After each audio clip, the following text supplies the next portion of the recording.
ਸਤਿ ਸ਼੍ਰੀ ਅਕਾਲ।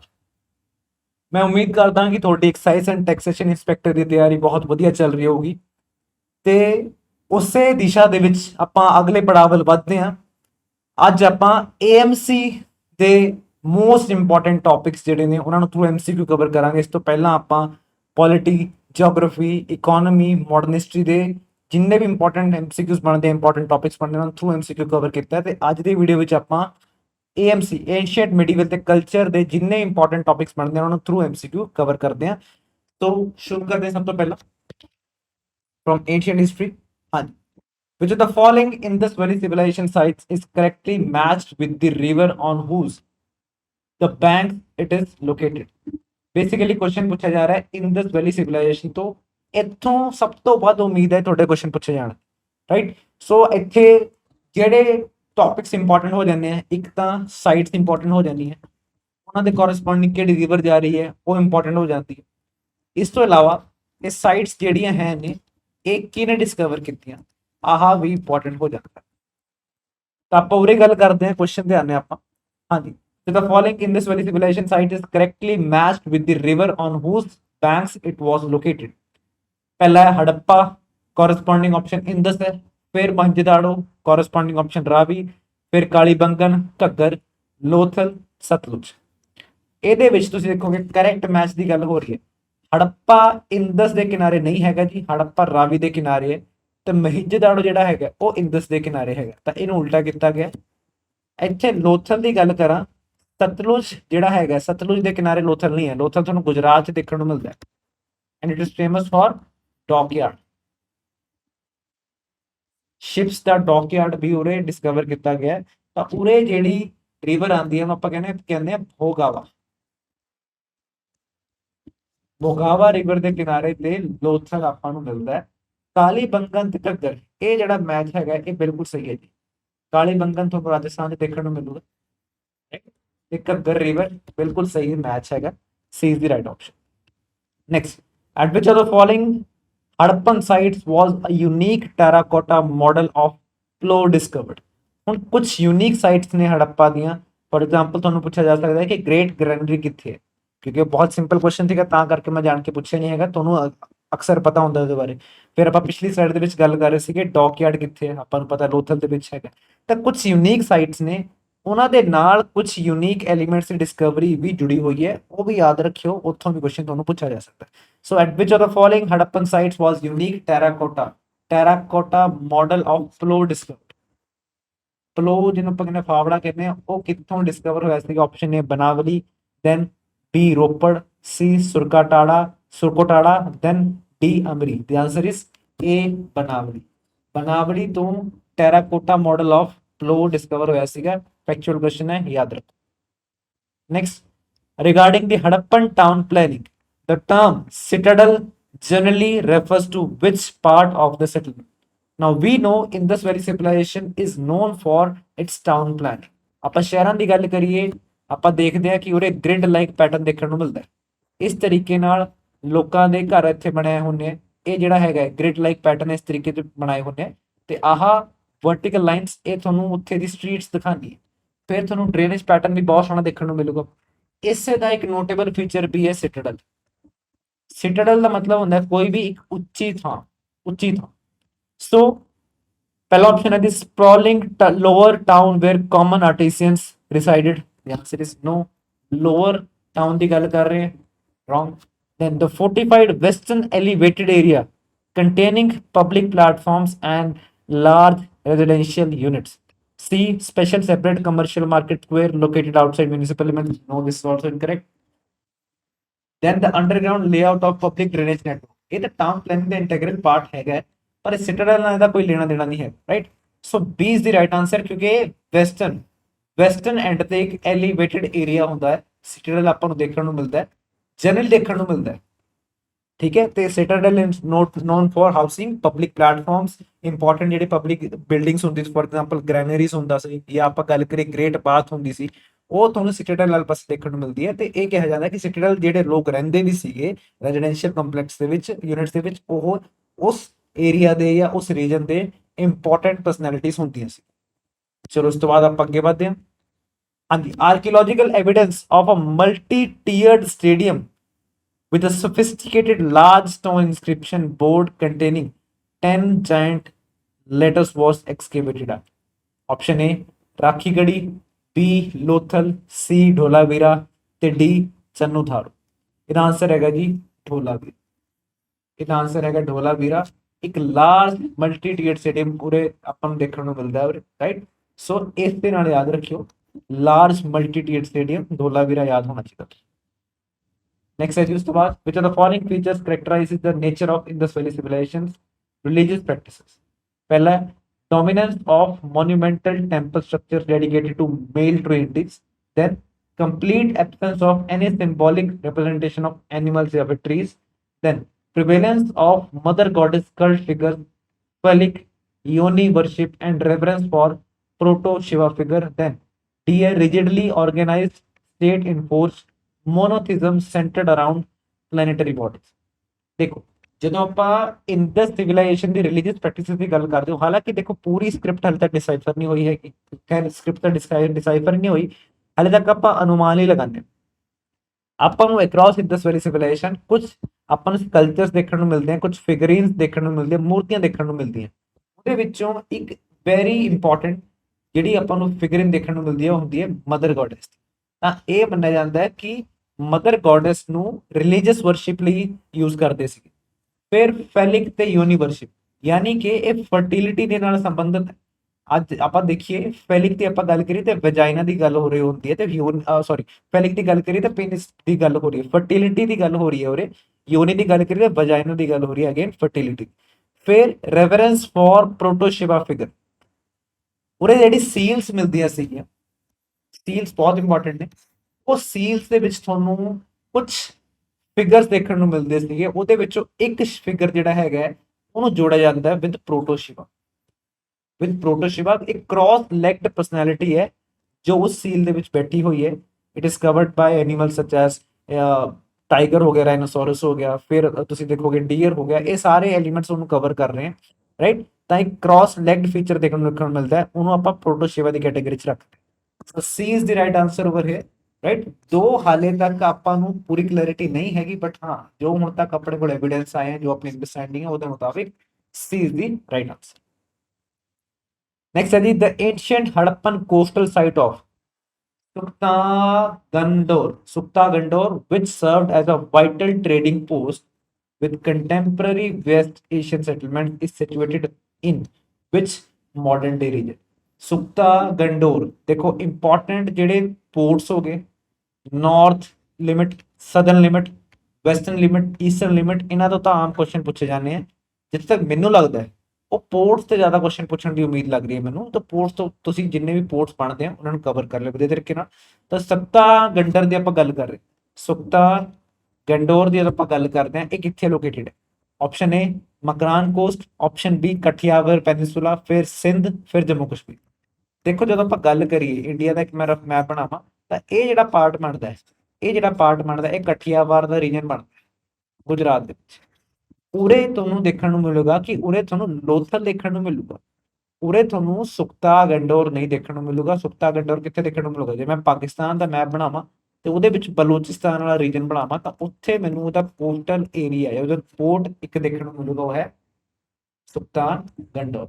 ਤੇ ਉਰੇ ਆਪਾਂ ਨੂੰ ਮਕਰਾਨ ਕੋਸਟ ਦੇ ਕਿਨਾਰੇ ਦੇਖਣ ਨੂੰ ਮਿਲਦਾ ਹੈ, option A Makran cost Balochistan is the right answer, A is the right answer. ਬਾਕੀ ਸਿੰਧ ਹੋ ਗਿਆ ਇੰਟੀਰੀਅਰ ਦੇ ਵਿੱਚ, ਜੰਮੂ ਕਸ਼ਮੀਰ ਇਹ ਬਿਲਕੁਲ ਵੀ ਨਹੀਂ ਬੈਠਦੇ ਹੈਗੇ ਜੀ, ਕੋਸਟਲ ਏਅਰ ਸਾਈਡ ਦੀ ਗੱਲ ਹੋ ਰਹੀ ਸੀ। So is the right answer. Next, in the political hierarchy of early Rigvedic society which of the following terms denotes the supreme head ਦੀ ਗੱਲ ਹੋ ਰਹੀ ਹੈ ਜੀ of the tribal clan ਜਾਂ ਫਿਰ kingdom। अर्ली ऋग्वेदिक सोसाइटी ਦੀ ਗੱਲ ਹੋ ਰਹੀ ਹੈ, ਰਾਈਟ।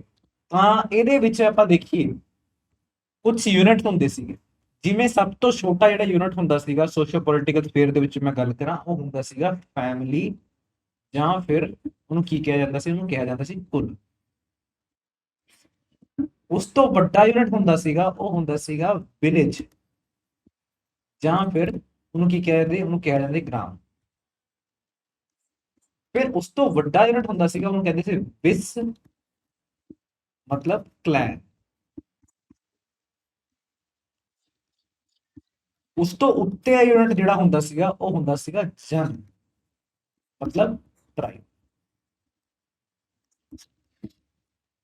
ਸੋ ਇਹ ਆਰਡਰ ਫਾਲੋ ਹੁੰਦਾ ਸੀ। ਫੈਮਿਲੀ ਬੇਸਿਕਲੀ ਸਭ ਤੋਂ ਛੋਟਾ ਯੂਨਿਟ ਬਣਦਾ ਸੀਗਾ। ਫੈਮਿਲੀ ਨੂੰ ਕੁੱਲ ਵੀ ਕਹਿੰਦੇ ਸੀਗੇ, ਤੇ ਉਹਦਾ ਜਿਹੜਾ ਹੈੱਡ ਹੁੰਦਾ ਸੀ ਉਹ ਹੁੰਦਾ ਕੁਲਪਤੀ। ਫਿਰ ਵਿਲੇਜ ਦਾ ਜਿਹੜਾ ਹੈੱਡ ਹੁੰਦਾ ਸੀ ਉਹਨੂੰ ਆਪਾਂ ਕਹਿੰਦੇ ਸੀ ਗ੍ਰਾਮਣੀ। ਜਿਹੜਾ ਆਪਸ਼ਨ ਏ ਹੈ ਉਹ ਵਿਲੇਜ ਦੇ ਹੈੱਡ ਦੀ ਗੱਲ ਹੋ ਰਹੀ। ਇੱਕ ਵਿਲੇਜ ਦੇ ਅੰਦਰ ਇੱਕ ਉਦੋਂ ਦੇਖਣ ਨੂੰ ਮਿਲਦਾ ਸੀਗਾ ਕਿ ਮੈਜੋਰਿਟੀ ਇੱਕ ਹੀ ਟ੍ਰਾਈਬ ਰਹਿੰਦੀ ਹੁੰਦੀ ਸੀ, ਤੇ ਜਿਹੜੀ ਇੱਕ ਟ੍ਰਾਈਬ ਹੁੰਦੀ ਸੀਗੀ ਨਾ ਉਹ ਬਹੁਤ ਸਾਰੇ ਯੂਨਿਟਸ ਦੇ ਵਿੱਚ ਡਿਵਾਈਡਡ ਹੁੰਦੀ ਸੀ। ਯਾਨੀ ਕਿ ਇੱਕ ਸਿੰਗਲ ਟ੍ਰਾਈਬ ਹੋਊਗੀ, ਉਹ ਅਲੱਗ-ਅਲੱਗ ਵਿਲੇजेस ਦੇ ਵਿੱਚ ਰਹਿੰਦੀ ਹੋਊਗੀ, ਤਾਂ ਇੱਕ ਸਿੰਗਲ ਵਿਲੇਜ ਦੇ ਵਿੱਚ ਵੀ ਉਹ ਰਹਿ ਰਹੀ ਹੋਏਗੀ। ਸੋ ਉਸ ਤੋਂ ਬਾਅਦ ਅਗਲਾ ਆਂਦਾ, ਉਸ ਤੋਂ ਬਾਅਦ ਜਿਹੜਾ ਟ੍ਰਾਈਬ ਕਲੈਨ ਦੀ ਜਦੋਂ ਆਪਾਂ ਗੱਲ ਕਰਦੇ ਹਾਂ ਉਹਨੂੰ ਆਪਾਂ ਕਹਿੰਦੇ ਹਾਂ ਵਿਸ ਦੇ ਵਿੱਚ। ਉਸ ਤੋਂ ਬਾਅਦ ਜਨ, ਯਾਨੀ ਕਿ ਮੇਜਰ ਟ੍ਰਾਈਬ ਜਿਹੜੀ ਹੈਗੀ, ਸਭ ਤੋਂ ਵੱਡੀ ਟ੍ਰਾਈਬ ਹੈਗੀ ਹੈ, ਉਹਦੇ ਛੋਟੇ ਛੋਟੇ ਪਾਰਟ ਹੈਗੇ ਕਲੈਨ। ਉਹ ਕਲੈਨਸ ਵੀ ਅੱਗੇ ਫਰਦਰ ਵਿਲੇਜ ਰਹਿ ਰਹੇ, ਵਿਲੇजेस ਦੇ ਵਿੱਚ ਵੀ ਫਰਦਰ ਡਿਵੀਜ਼ਨ ਹੈ ਫੈਮਿਲੀ ਦੀ ਕੇਸ। ਸੋ ਉਰੇ ਗੱਲ ਹੋ ਰਹੀ ਹੈ supreme head of tribal clan. Supreme head ਦੀ ਗੱਲ ਹੋ ਰਹੀ ਹੈ, ਸਭ ਤੋਂ ਉੱਚੇ ਸਭ ਤੋਂ ਵੱਡੇ ਹੈਡ ਦੀ ਗੱਲ ਹੋ ਰਹੀ ਹੈ। ਸੋ ਆਪਸ਼ਨ ਏ ਗ੍ਰਾਮਣੀ, ਮੈਂ ਤੁਹਾਨੂੰ ਦੱਸਦਾ ਕਿਉਂ ਨਹੀਂ ਹੈਗਾ। ਫਿਰ ਗੱਲ ਆਉਂਦੀ ਹੈ ਰਾਜਨ ਜਾਂ ਫਿਰ ਗੋਪਾ, ਫਿਰ ਆਉਂਦੇ ਵਿਸਪਤੀ। ਦੇਖੋ ਵਿਸ ਜਿਹੜਾ ਹੁੰਦਾ ਉਹ ਉਰੇ ਆ ਜਾਂਦਾ। ਵਿਸ ਦਾ ਜਿਹੜਾ ਹੈਡ ਹੁੰਦਾ ਉਹ ਹੁੰਦਾ ਵਿਸਪਤੀ। ਪਰ ਕੁਐਸਚਨ ਨੇ ਕੀ ਪੁੱਛਿਆ, ਕੁਐਸਚਨ ਨੇ ਪੁੱਛਿਆ ਸੁਪਰੀਮ ਹੈਡ ਦੀ ਗੱਲ ਹੋ ਰਹੀ ਹੈ, ਕਿੰਗਡਮ ਦੀ ਗੱਲ ਹੋ ਰਹੀ ਹੈ, ਤਾਂ ਆਪਾਂ ਪੂਰੇ ਦੀ ਇਸ ਦੀ ਗੱਲ ਕਰ, ਇੱਥੇ ਦੀ ਗੱਲ ਕਰ ਰਹੇ ਹਾਂ ਆਪਾਂ, ਜਨ ਦੀ ਗੱਲ ਕਰ ਰਹੇ। ਜਨ ਦੇ ਕੇਸ 'ਚ ਜੇ ਮੈਂ ਪ੍ਰੀਫਿਕਸ ਲਗਾਦਾ ਆਰ ਏ ਰਾ, ਤਾਂ ਉਹ ਬਣ ਜੂਗਾ ਰਾਜਨ। ਤਾਂ ਰਾਜਨ ਜਾਂ ਫਿਰ ਗੋਪਾ ਜਿਹੜਾ ਹੁੰਦੇ ਸੀਗੇ ਉਹਨੂੰ ਸੁਪਰੀਮ ਹੈਡ ਦਾ ਦਰਜਾ ਮਿਲਦਾ ਸੀਗਾ। ਤਾਂ B is the right answer. ਪੁਰੋਹਿਤ ਕੀ ਹੈ, ਉੱਥੇ ਦਾ ਚੀਫ ਪ੍ਰੀਸਟ ਹੈ, right. So B is the right answer. Let's move forward. Which of the following Rigvedic popular assemblies performed judicial functions and allowed active participation of women in the early phase? ਇਹਨੂੰ ਯਾਦ ਰੱਖਿਓ, question ਪੁੱਛਿਆ ਜਾ ਸਕਦਾ। ਕਹਿੰਦੇ ਕਿਹੜੇ poplar assembly ਹੈਗੀ ਰਿਗਵੇਦਿਕ time ਦੀ ਜੋ ਕਿ ਜੁਡੀਸ਼ੀਅਲ ਫੰਕਸ਼ਨ ਵੀ ਪਰਫਾਰਮ ਕਰ ਰਹੀ ਸੀਗੀ। ਜੁਡੀਸ਼ੀਅਲ ਫੰਕਸ਼ਨ ਯਾਦ ਰੱਖੋ ਉਹੀ ਪਰਫਾਰਮ ਕਰਦਾ ਸੀ ਉਸ ਵੇਲੇ ਜਦੋਂ ਆਪਾਂ ਗੱਲ ਕਰੀਏ ਐਲਡਰਸ ਦੀ ਗੱਲ ਕਰੀਏ, ਐਲਡਰਸ ਦੀ ਗੱਲ ਕਰੀਏ ਜਾਂ ਫਿਰ ਆਪਾਂ ਪ੍ਰੋਮੀਨੈਂਟ ਲੋਕਾਂ ਦੀ ਗੱਲ ਕਰੀਏ। not everyone could sit in that particular assembly, right? ਤੇ ਉੱਥੇ women ਨੂੰ ਵੀ ਪਾਰਟਿਸਿਪੇਟ ਕਰਨ ਦਾ ਮੌਕਾ ਮਿਲ ਰਿਹਾ। ਆਪਸ਼ਨ ਏ ਸਮਿਤੀ, then we have ਸਭਾ, then we have ਵਿਧਾਤ and then we have ਗਣ। ਇਹ ਚਾਰੋਂ ਵੈਸੇ ਤਾਂ ਅਸੈਂਬਲੀਜ਼ ਹੈ। ਇਹ ਚਾਰਾਂ ਤੇ ਵੈਸੇ ਵੀ ਕੁਐਸਚਨ ਪੁੱਛਿਆ ਜਾ ਸਕਦਾ ਕਿ ਸਭਾ, ਸਮਿਤੀ, ਵਿਧਾਤ, ਗਣਾ ਇਹ ਕੀ ਸੀਗੀਆਂ, ਇਹ ਵੀ ਪੁੱਛਿਆ ਜਾ ਸਕਦਾ। ਸਮਿਤੀ ਦੀ ਗੱਲ ਕਰਾਂ ਤਾਂ ਇਹ ਆਮ ਲੋਕਾਂ ਦੀ ਅਸੈਂਬਲੀ ਹੈ, ਆਮ ਲੋਕਾਂ। ਮੈਜੋਰਿਟੀ ਮੈਂ ਕਹਾਂ ਕਿ ਲੈਟਸ ਸੇ ਇੱਕ ਹਾਈਪੋਥੈਟਿਕਲੀ ਕੇਸ ਲੈ ਲਈ ਆਪਾਂ ਕਿ ਨੇਸ਼ਨ ਦੀ ਗੱਲ ਕਰੀਏ, ਨੇਸ਼ਨ ਹਾਲਾਂਕਿ ਉਦੋਂ ਨਹੀਂ ਹੁੰਦਾ ਸੀਗਾ, ਪਰ ਆਪਾਂ ਗੱਲ ਕਰੀਏ ਆਮ ਜਨ ਦੀ ਗੱਲ ਕਰੀਏ ਤਾਂ ਸੰਮਤੀ ਆਉਂਦਾ, ਉਹਦੀ ਅਸੈਂਬਲੀ ਸੰਮਤੀ ਦੇ ਵਿੱਚ ਆਊਗੀ। ਉਸ ਤੋਂ ਬਾਅਦ ਆਪਾਂ ਗੱਲ ਕਰੀਏ ਸਭਾ ਦੀ ਗੱਲ ਕਰਦੇ, ਉਸ ਤੋਂ ਬਾਅਦ ਆਪਾਂ ਸਭਾ ਦੀ ਗੱਲ ਕਰੀਏ ਤਾਂ ਸਭਾ ਦੇ ਕੇਸ 'ਚ ਆਪਾਂ ਨੂੰ ਦੇਖਣ ਨੂੰ ਮਿਲਦਾ ਹੈ ਕਿ ਇਹ ਕੁਝ ਖਾਸ ਲੋਕਾਂ ਦੀ ਹੀ ਅਸੈਂਬਲੀ ਹੁੰਦੀ ਸੀ, ਤੇ ਇਹ ਐਲਡਰਸ ਹੁੰਦੇ ਸੀਗੇ, ਪ੍ਰੋਮਿਨੈਂਟ ਲੋਕ ਹੁੰਦੇ ਸੀਗੇ, ਇਹੀ ਜੁਡੀਸ਼ੀਅਲ ਫੰਕਸ਼ਨਸ ਵੀ ਪਰਫਾਰਮ ਕਰਦੇ ਸੀਗੇ, ਤੇ ਉਰੇ ਵਿਮਨ ਨੂੰ ਵੀ ਐਕਟਿਵ ਪਾਰਟਿਸਿਪੇਸ਼ਨ ਕਰਨ ਦੀ ਇਜਾਜ਼ਤ ਸੀ। ਵਿਧਾਤ ਤੇ ਗਣ ਦੀ ਗੱਲ ਕਰੀਏ, ਵਿਧਾਤ ਵੀ ਤੁਸੀਂ ਦੇਖੋਗੇ ਵਨ ਆਫ ਦਾ ਅਰਲੀਐਸਟ ਅਸੈਂਬਲੀਜ਼ ਅਵੇਲੇਬਲ ਹੈ, ਟ੍ਰਾਈਬਲ ਅਸੈਂਬਲੀਜ਼ ਹੈਗੀਆਂ। ਤੇ ਸਿਮਿਲਰਲੀ ਗਣ ਦੀ ਗੱਲ ਕਰੀਏ, ਪਰ ਜਿਹੜਾ ਕੁਐਸਚਨ ਦੀ ਡਿਪਾਰਟਮੈਂਟ ਹੈ, ਕੁਐਸਚਨ ਦੀ ਡਿਮਾਂਡ ਜਿਹੜੀ ਹੈਗੀ ਹੈ ਉਹ ਜੁਡੀਸ਼ੀਅਲ ਫੰਕਸ਼ਨ ਮਤਲਬ ਐਲਡਰਸ ਨਾਲ ਲਿੰਕ ਕਰਕੇ ਤੇ ਵਿਮਨ ਦੀ ਪਾਰਟਿਸਿਪੇਸ਼ਨ ਦੀ ਗੱਲ ਕਰ ਰਿਹਾ, ਤਾਂ B is the right answer. Next, the early Rigvedic economy was predominantly pastoral. In this context, what did the term gavishti, ਹਾਂਜੀ ਗਵਿਸ਼ਟੀ ਟਰਮ ਕੀ ਦੱਸਦੀ ਸੀਗੀ ਗਵਿਸ਼ਟੀ term? Option A standard golden currency, ਫਿਰ search for or conflict over cows, then the tax levied on dairy products, then assembly of pastoral priest। ਕੀ ਦੱਸਦਾ ਹੈ ਜੀ ਗਵਿਸ਼ਟੀ? ਦੇਖੋ ਗਵਿਸ਼ਟੀ ਦੀ ਜੇ ਮੈਂ ਗੱਲ ਕਰਾਂ ਤਾਂ ਗਵਿਸ਼ਟੀ ਲਿੰਕ ਕਰਦਾ with the economy, Rigvedic economy, ਤੇ ਰਿਗਵੈਦਿਕ ਇਕਨੋਮੀ ਜਿਹੜੀ ਸੀਗੀ ਉਹ ਪੈਸਟੋਰਲ ਸੀਗੀ, ਮਤਲਬ ਐਗਰੀਕਲਚਰ ਨਹੀਂ ਸੀਗੀ, ਪ੍ਰੀ ਐਗਰੀਕਲਚਰ ਬੇਸ ਸੀਗੀ, ਜਿਹਦੇ ਵਿੱਚ ਤੁਸੀਂ ਦੇਖੋਗੇ ਮੱਝਾਂ ਦੀ ਗੱਲ ਕਰੀਏ ਆਪਾਂ, ਮੱਝਾਂ ਦੇ ਨੇ ਗਾਇਆਂ ਦੀ ਗੱਲ ਕਰੀਏ, ਉਹ ਉਸ ਬੇਸ ਤੇ ਪੂਰੀ ਇਕਨੋਮੀ ਚੱਲਦੀ ਸੀ। ਜੇ ਕੋਈ ਇਕਨੋਮੀ ਦੇ ਵਿੱਚ ਟ੍ਰਾਂਜੈਕਸ਼ਨ ਵੀ ਕਰਦੀ ਹੈ, ਫਰਜ਼ ਕਰੋ ਕਿ ਤੁਸੀਂ ਕੋਈ ਵੈਲਥ ਦਿਖਾਣੀ ਹੈ ਆਪਣੀ, ਤਾਂ ਤੁਸੀਂ ਵੈਲਥ ਦਿਖਾਓਗੇ ਇਨ ਟਰਮਸ ਆਫ ਕਾਊਸ, ਮਤਲਬ ਜਿੰਨੀ ਕਿਸੇ ਕੋਲ ਕਾਊ ਹੈਗੀ ਹੈ ਉਨਾ ਉਹ ਪ੍ਰੋਸਪੇਰਸ ਹੈਗਾ, ਉਨੀ ਉਹਦੀ ਵੈਲਥ ਹੈ। ਕਰੰਸੀ, ਯੂਨਿਟ ਆਫ ਕਰੰਸੀ ਵੀ ਕੀ ਹੁੰਦੀ ਸੀਗੀ? ਕਾਊ ਹੀ ਹੁੰਦੀ ਸੀਗੀ। ਸੋ ਗਵਿਸ਼ਟੀ ਦੀ ਆਪਾਂ ਗੱਲ ਕਰੀਏ ਤਾਂ ਪੂਰੇ ਕਾਊਸ ਵਾਲਾ ਪਾਰਟ ਇੰਪੋਰਟੈਂਟ ਹੋ ਜਾਂਦਾ ਹੈ। B is the right answer, search for or conflict over cows, क्योंकि सारा ਜਿਹੜਾ ਮਸਲਾ ਸੀਗਾ ਉਹ ਕਾउस ਦੇ ਨਾਲ ਹੀ ਲਿੰਕ ਹੋਇਆ ਹੋਇਆ ਸੀ, right. So B is the right answer. Gold standard currency ਉਦੋਂ ਨਹੀਂ ਸੀਗੀ। Tax levied on daily products, it is incorrect. Assembly of pastoral priest, again incorrect. B is the right answer. ਹਾਂਜੀ, ਤੇ during the transition to later Vedic period, ਹੁਣ Rigvedic society ਦਾ ਆਪਾਂ later Vedic period ਵੱਲ ਜਾ ਰਹੇ ਹਾਂ। ਵਰਨ ਸਿਸਟਮ ਦਾ ਜਿਹੜਾ ਕੰਸੈਪਟ ਸੀਗਾ ਉਹ ਕਿੱਦਾਂ ਚੇਂਜ ਹੋਇਆ। ਦੇਖੋ ਵਰਨ ਸਿਸਟਮ ਆਪਾਂ ਪੜ੍ਹਦੇ ਹਾਂ, ਵਰਨ ਸਿਸਟਮ ਚਾਰ ਮੇਜਰ ਕੈਟਾਗਰੀਜ਼ ਦੇ ਵਿੱਚ ਪੂਰੀ ਸੋਸਾਇਟੀ ਨੂੰ ਵੰਡਦਾ ਹੈ। ਪਹਿਲਾ ਜਿਹੜਾ ਸਭ ਤੋਂ ਥੱਲੋਂ ਮੈਂ ਸ਼ੁਰੂ ਕਰਾਂ ਤਾਂ ਸ਼ੂਦਰ, ਉਸ ਤੋਂ ਉੱਤੇ ਤੁਹਾਨੂੰ ਦੇਖਣ ਨੂੰ ਮਿਲੇਗਾ ਵੈਸ਼ਯ, ਉਸ ਤੋਂ ਉੱਤੇ ਤੁਹਾਨੂੰ ਸ਼ਤਰੀय, ਫਿਰ ਬ੍ਰਾਹਮਣ। ਇਹ ਕੁਝ ਇਸ ਆਰਡਰ ਦੇ ਵਿੱਚ ਪੂਰਾ ਸਿਸਟਮ ਅਰੇਂਜ ਹੁੰਦਾ ਹੈ। ਸ਼ੂਦਰ ਸਭ ਤੋਂ ਥੱਲੇ ਰੱਖਿਆ ਜਾਂਦਾ ਹੈ। ਖੈਰ ਥੱਲੇ ਰੱਖਣ ਦੀ ਗੱਲ ਬਾਅਦ ਚ ਮੈਂ ਕਰਾਂਗਾ। ਇਹ ਜਿਹੜਾ ਵਰਨ ਸਿਸਟਮ ਸੀਗਾ ਨਾ, ਜੇ ਮੈਂ ਰਿਗਵੈਦਿਕ ਸੋਸਾਇਟੀ ਦੀ ਗੱਲ ਕਰਾਂ, ਰਿਗਵੈਦਿਕ ਸੋਸਾਇਟੀ ਦੀ ਗੱਲ ਕਰਾਂ ਤਾਂ ਮੈਨੂੰ ਉਰੇ ਜਿਹੜੀ ਡਿਵੀਜ਼ਨ ਦੇਖਣ ਨੂੰ ਮਿਲਦੀ ਹੈ ਉਹ ਆਕਿਊਪੇਸ਼ਨ ਬੇਸ ਤੇ ਮਿਲਦੀ ਹੈ ਦੇਖਣ ਨੂੰ। ਇਹਨੂੰ ਧਿਆਨ ਚ ਰੱਖੋ। ਆਕਿਊਪੇਸ਼ਨ ਮਤਲਬ ਮੈਂ ਕੀ ਕੰਮ ਕਰ ਰਿਹਾ ਆਪਣੇ ਜੀਵਨ ਦੇ ਵਿੱਚ, ਉਹ ਮੇਰਾ ਸਟੇਟਸ ਡਿਫਾਈਨ ਕਰਦਾ ਹੈ, ਨਾ ਕਿ ਮੇਰਾ ਬਰਥ। ਇਹ ਹੋ ਸਕਦਾ ਕਿ ਕੋਈ ਬ੍ਰਾਹਮਣ ਦੇ ਘਰੇ ਪੈਦਾ ਹੋਇਆ ਹੋਵੇ, ਪਰ ਉਹਨੇ ਛਤਰੀ ਵਾਲਾ ਕੰਮ ਸਾਂਭ ਲਿਆ। ਉਹਨੇ ਕਿੰਗ ਦੀ ਜਿਹੜੀ ਆਰਮੀ ਸੀਗੀ ਉਹਦੇ ਵਿੱਚ ਉਹਦੇ ਵਿੱਚ ਉਹਨੇ ਆਪਣਾ ਜੀਵਨੀ ਲੱਭੀ, ਜਾਂ ਫਿਰ ਉਹਨੇ ਪਾਰਟਿਸਿਪੇਟ ਕਰਨਾ ਸ਼ੁਰੂ ਕੀਤਾ, ਜਾਂ ਫਿਰ ਉਹਨੇ ਕੋਈ ਵਪਾਰ ਕਰਨਾ ਸ਼ੁਰੂ ਕਰਤਾ ਤਾਂ ਵੈਸ਼ਯ ਦੀ ਕੈਟੇਗਰੀ ਚ ਆ ਗਿਆ, ਜਾਂ ਫਿਰ ਉਸ ਤੋਂ ਥੱਲੇ ਕੋਈ ਉਹ ਕੈਰੀਅਰ ਮੇਕਰ ਬਣ ਗਿਆ, ਜਾਂ ਫਿਰ ਉਹ ਲੇਬਰਰ ਦੇ ਤੌਰ ਤੇ ਕੰਮ ਕਰਨ ਲੱਗ ਗਿਆ, ਤਾਂ ਉਹ ਸ਼ੂਦਰ ਦੀ ਕੈਟੇਗਰੀ ਚ ਆ। ਪਰ ਇਹ ਸਾਰਾ ਕੰਮ ਆਕਿਊਪੇਸ਼ਨ ਨਾਲ ਲਿੰਕਡ ਸੀਗਾ ਜੀ, ਇਹਦੇ ਵਿੱਚ ਕਿਤੇ ਵੀ ਬਰਥ ਦਾ ਰੋਲ ਨਹੀਂ ਸੀਗਾ। ਪਰ ਜਿਵੇਂ ਆਪਾਂ ਰਿਗਵੈਦਿਕ ਸੋਸਾਇਟੀ ਤੋਂ ਲੇਟਰ ਵੈਦਿਕ ਵੱਲ ਜਾਣਾ ਸ਼ੁਰੂ ਹੁੰਦੇ ਆ, ਲੇਟਰ ਵੈਦਿਕ ਦੇ ਵਿੱਚ ਆਹੀ ਜਿਹੜੀ ਡਿਵੀਜ਼ਨ ਹੈਗੀ ਹੈ ਇਹ ਹੈਰੀਡਿਟਰੀ ਹੋ ਜਾਂਦੀ ਹੈ, ਇਹ ਬਰਥ ਸੈਂਟਰਿਕ ਹੋ ਜਾਂਦੀ ਹੈ, ਬਰਥ ਦੇ ਨਾਲ ਲਿੰਕ ਹੋ ਜਾਂਦੀ ਹੈ। That is the problematic part. So ਉਰੇ ਆਪਾਂ ਗੱਲ ਕਰੀਏ ਬਰਥ ਸਿਸਟਮ ਕਿੱਦਾਂ ਫੰਡਾਮੈਂਟਲੀ ਚੇਂਜ ਹੋਇਆ ਸੀਗਾ। It transition from flexible occupation based classification to a rigid birth based hereditary hierarchy. C is the right answer. Next ਗੱਲ ਕਰਦੇ ਹਾਂ, in the later Vedic administrative system, who among the following state officials was responsible for the collection of taxes and royal revenues? ਹੁਣ ਧਿਆਨ ਨਾਲ ਪੜੋ, ਉਰੇ ਗੱਲ ਹੋ ਰਹੀ ਹੈ collection of taxes the. Later ਵੈਦਿਕ ਦੀ ਗੱਲ ਹੋ ਰਹੀ ਹੈ ਜੀ, अर्ली वैदिक की गल नहीं हो रही, लेटर वैदिक की गल हो रही है। जो आप देखते हैं एग्रीकल्चर हो रहा है, डेवलप होना शुरू हो रहा है, तो हुण सरप्लस भी बन सकता है। सरप्लस बनूगा तो अगे शहर भी देखने को मिलेंगे, तां ही आपां महाजनपद की गल करते हैं। इस तो बाद जे आपां सरप्लस कुछ जनरेट कर पा रहे हैं तो उही अगे कलैक्शन के तौर पर, टैक्सिस के तौर पर जा सकते। तो उरे किहड़े ऑफिसर इन्वॉल्व हो रहे हैं?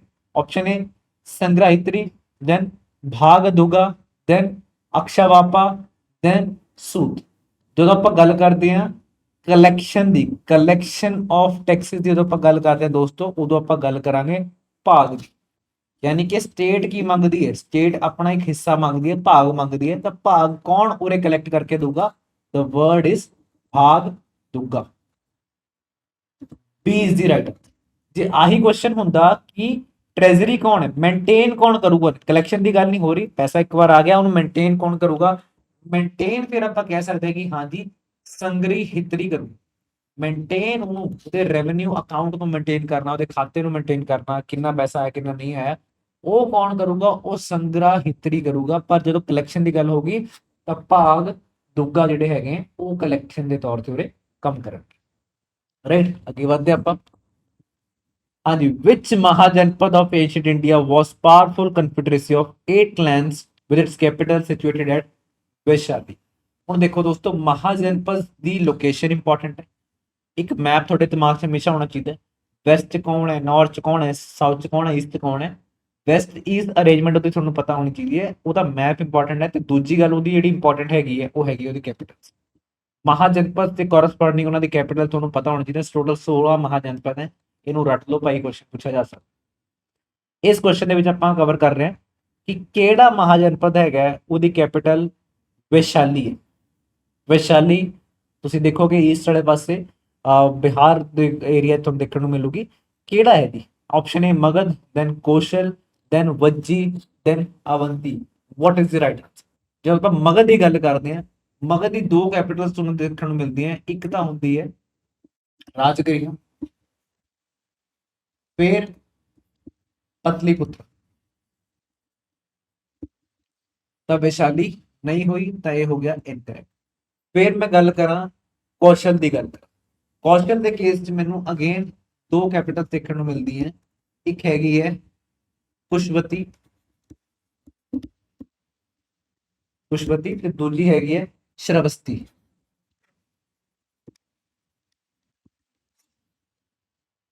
ਤੇ ਜੇ ਮੈਂ ਅਵੰਤੀ ਦੀ ਗੱਲ ਕਰਾਂ ਤਾਂ ਉਰੇ ਇਹਦੀ ਕੈਪੀਟਲ ਮੈਨੂੰ ਉਜੈਨ ਦੇਖਣ ਨੂੰ ਮਿਲੂਗੀ, ਤੇ ਇਹਦੇ ਨਾਲ ਨਾਲ ਉਜੈਨ ਦੇ ਨਾਲ ਨਾਲ